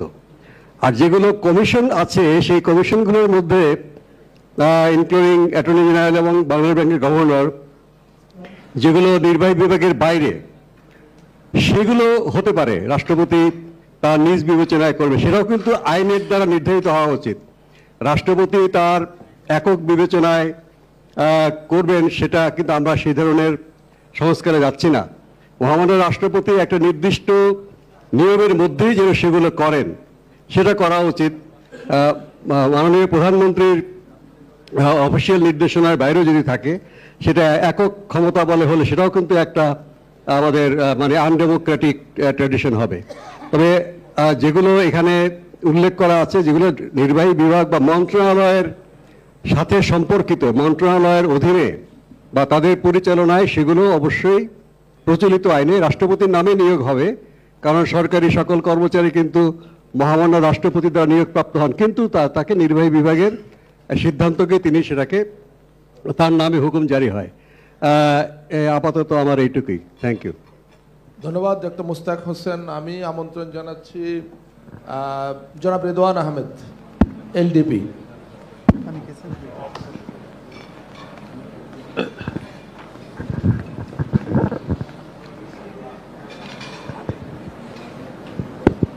সম্মানিত সহসভাপতি, জাতীয় নেতৃবৃন্দ, আসসালামু আলাইকুম। ইতিপূর্বে বিভিন্ন আলোচনায় আপনার বিভিন্ন কমিশনের চেয়ারম্যান সহ মেম্বাররা কিভাবে নির্বাচিত হবেন এত সম্পর্কিত বিষয়ে অনেক ক্ষেত্রে আমরা আলোচনা করেছি। তো অনেকগুলো কমিশন, যেগুলোর ব্যাপারে কমিটি গঠনেরও আমাদের এই হাউসে আপনাদের পক্ষ থেকে প্রস্তাব উত্থাপিত হয়েছে। এখানে বিশেষ করে বিশ্ববিদ্যালয় মঞ্জুরি commission, energy regulatory commission, telecommunication regulatory commission, তারপরে তথ্য কমিশন, জাতীয় মানবাধিকার কমিশন সহ এটার একটা নিয়োগের নীতিমালা কিন্তু ইতিমধ্যেই প্রবর্তিত আছে সরকারি বিধান অনুযায়ী। তো এখন রাষ্ট্রপতি মহোদয় সরাসরি উনি ওনার এখতিয়ার ব্যবহার করে যে কেউকে আপনার মনোনয়ন দিবেন, এটা আরবিট্রারি সিদ্ধান্ত নেওয়ার ওরকম ক্ষমতা তো মূলত প্রধানমন্ত্রীরও অনেক ক্ষেত্রে নাই। তো সেই জায়গাতে নির্বাচনী যাদেরকে নির্বাচিত করবেন বা যাদেরকে নিয়োগ দিবেন, সেটার বিধিমালা অনুসরণে রাষ্ট্রপতির কাছে যদি একটা প্রস্তাব যায়, তারপরে সেই প্রস্তাব থেকে রাষ্ট্রপতি মহোদয় বিবেচনা করবেন। হ্যাঁ, এটা আমার একটা প্রস্তাব আপনাদের কাছে। একটু ইন্টারজেক্ট করি কথা কমানোর জন্য, পরের কথাটা আপনার বলতেই হবে না। আমরা যেটা বলছি 48(3) ক্ষেত্রে আমাদের প্রস্তাব বুঝলে বুঝতে পারবেন, যে সমস্ত কমিশন সংবিধানে অন্তর্ভুক্ত করার জন্য আমরা বলেছি সেখানে সুস্পষ্টভাবে নিয়োগ প্রক্রিয়া আছে এবং তার মধ্যে একজনের নাম যাবে। ফলে তো সেখানে রাষ্ট্রপতি নির্বাহী বিভাগের প্রধান হিসেবে স্বাক্ষর করে একটা চিঠি দেবেন মাত্র, আর কিছুই না। এর বাইরে যেগুলো আছে, যে কমিশনগুলো আছে, যে কমিশন শুধু না, আমরা যেমন ধরেন অ্যাটর্নি জেনারেল প্রতিষ্ঠানও আছে, বিশেষ করে বাংলাদেশ ব্যাংকের গভর্নরের কথা আমি একটু আগে বলেছি। এগুলোর ক্ষেত্রে যেটা আমরা করার চেষ্টা করছি, আমরা কিন্তু নিচে লিখবেন বলছি যে সংবিধান ও আইনে প্রয়োজনীয় সংশোধনী আনয়নের বিষয়ে আলোচনা। আমরা বলবো যে আইনের মাধ্যমেই আমরা যেখানে যেখানে আইনের সংশোধনের প্রয়োজন হবে সংশোধন করা হবে। এখন যেটা হয় সেটা হচ্ছে যে এটা প্রাইম মিনিস্টারের কনসালটেশন মাস্ট, ও যেটা সানি বলছিলেন আর কি, হ্যাঁ, যে এটা কিন্তু আসলে মাস্ট। আমরা বলছি যে এই সমস্ত জায়গায় যেন কনসালটেশনটা যদি না হয়, মানে যদি প্রাইম মিনিস্টারের কাছে বাধ্যবাধকতা না থাকে, তাহলে রাষ্ট্রপতি যেমন ধরুন বাংলাদেশ ব্যাংকের গভর্নর যদি আইনের যে প্রক্রিয়া ওনার কাছে না আসবে, এটা 3টা আসবে, 2টা আসবে, 1টা আসবে, বা যেই প্রক্রিয়া নিয়োগ করা দরকার উনি ওইখানে সেই নিয়োগটা, এটা আরবিট্রারি বলা হচ্ছে না। বাই নো মিনস আমরা আরবিট্রারি পাওয়ার দিচ্ছি সেকে, কিন্তু এখনের যে বাধ্যবাধকতাটা, যেটা পলিটিসাইজেশনের একটা বড় উপায় হয়ে দাঁড়িয়েছে, সেটা everything in consultation with the prime minister. হ্যাঁ, কারণ হচ্ছে কনসালটেশন তো না, ইন অ্যাকর্ডেন্স উইথ ল, হ্যাঁ, ইন অ্যাকর্ডেন্স উইথ, হ্যাঁ, এই কনসালটেশন যেটা সানি কনসালটেশনের জায়গায় পর্যন্ত আনতে চাচ্ছেন, if I am not wrong. তো এই জায়গায় আমরা আরবিট্রারিনেসের কথা বলছি না, আমরা আইন অবশ্যই থাকবে, প্রধানমন্ত্রী আউট অফ দ্য মানে ব্লু স্কাই একটা লোকের নাম টেনে নিয়ে আমাকে বাংলাদেশ ব্যাংকের গভর্নর বানানোর চেষ্টা করবেন না, এটা আপনাকে আমি বলতে পারি। তো এইটাই আমরা চাচ্ছি, আমরা ওই প্রাইম মিনিস্টার তাতে করে পলিটিসাইজেশন গুলো বন্ধ করা যাবে আর কি। এখন অ্যাটর্নি জেনারেল হলো বাংলাদেশ সরকারের না। হ্যাঁ, এই যুক্তিতে এখনো তো রাষ্ট্রপতি দেয়। বর্তমানে প্রচলিত যে বিধান আছে, এই অ্যাটর্নি জেনারেলও তো প্রাইম মিনিস্টার দেয় না, আলোচনা করে দিতে হয়। আলোচনা করার বাধ্যবাধকতা আছে, বাধ্যবাধকতা আছে। আমরা ওই বাধ্যবাধকতা রাষ্ট্রপতিই দেবেন। তবে উপরে আপনার বর্গীয় জ, তারপরে ঝ পর্যন্ত, তারপরে সেনাবাহিনী, 3 বাহিনীর প্রধান, প্রতিরক্ষা, গোয়েন্দা এবং জাতীয় নিরাপত্তা, এইটা সম্পূর্ণভাবে নির্বাহী বিভাগের সাথে সম্পৃক্ত, জড়িত। এই বিষয়টা আমার মনে হয় রাষ্ট্রপতির কাছে সম্পূর্ণভাবে নিয়োগের দায়িত্বটা দেওয়া সমীচীন হবে না বলে মনে করি। সরকার পরিচালনায় ব্যাঘাত হবে। কথা বাড়াইতে চাই না, অনেকেই আলাপে অংশগ্রহণ করবেন। কি যুক্তি, কি কারণে দেওয়া উচিত না বা কি না, এগুলো বলতে গেলে তো সারাদিন বলা যাবে। তা অবশ্যই। এখন 5:15 বাজে, আমি অনুরোধ করছি যে আমাদের আসলে নামাজের বিরতিতে যাওয়া উচিত। আমরা আসরের নামাজের জন্য 15 মিনিট বিরতি দিচ্ছি। হ্যাঁ, এই 3টা বিষয়, সশস্ত্র বাহিনী, প্রতিরক্ষা, আপনি শেষ 3টার ব্যাপারে বলছেন এগুলি, আর বাদ বাকিগুলোর ব্যাপারে আপনার দ্বিমত নেই? না, দ্বিমত নাই। আচ্ছা, থ্যাংক ইউ। আমরা 15 মিনিটের জন্য মুলতবি করছি, এই সময় নামাজের ব্যবস্থা যারা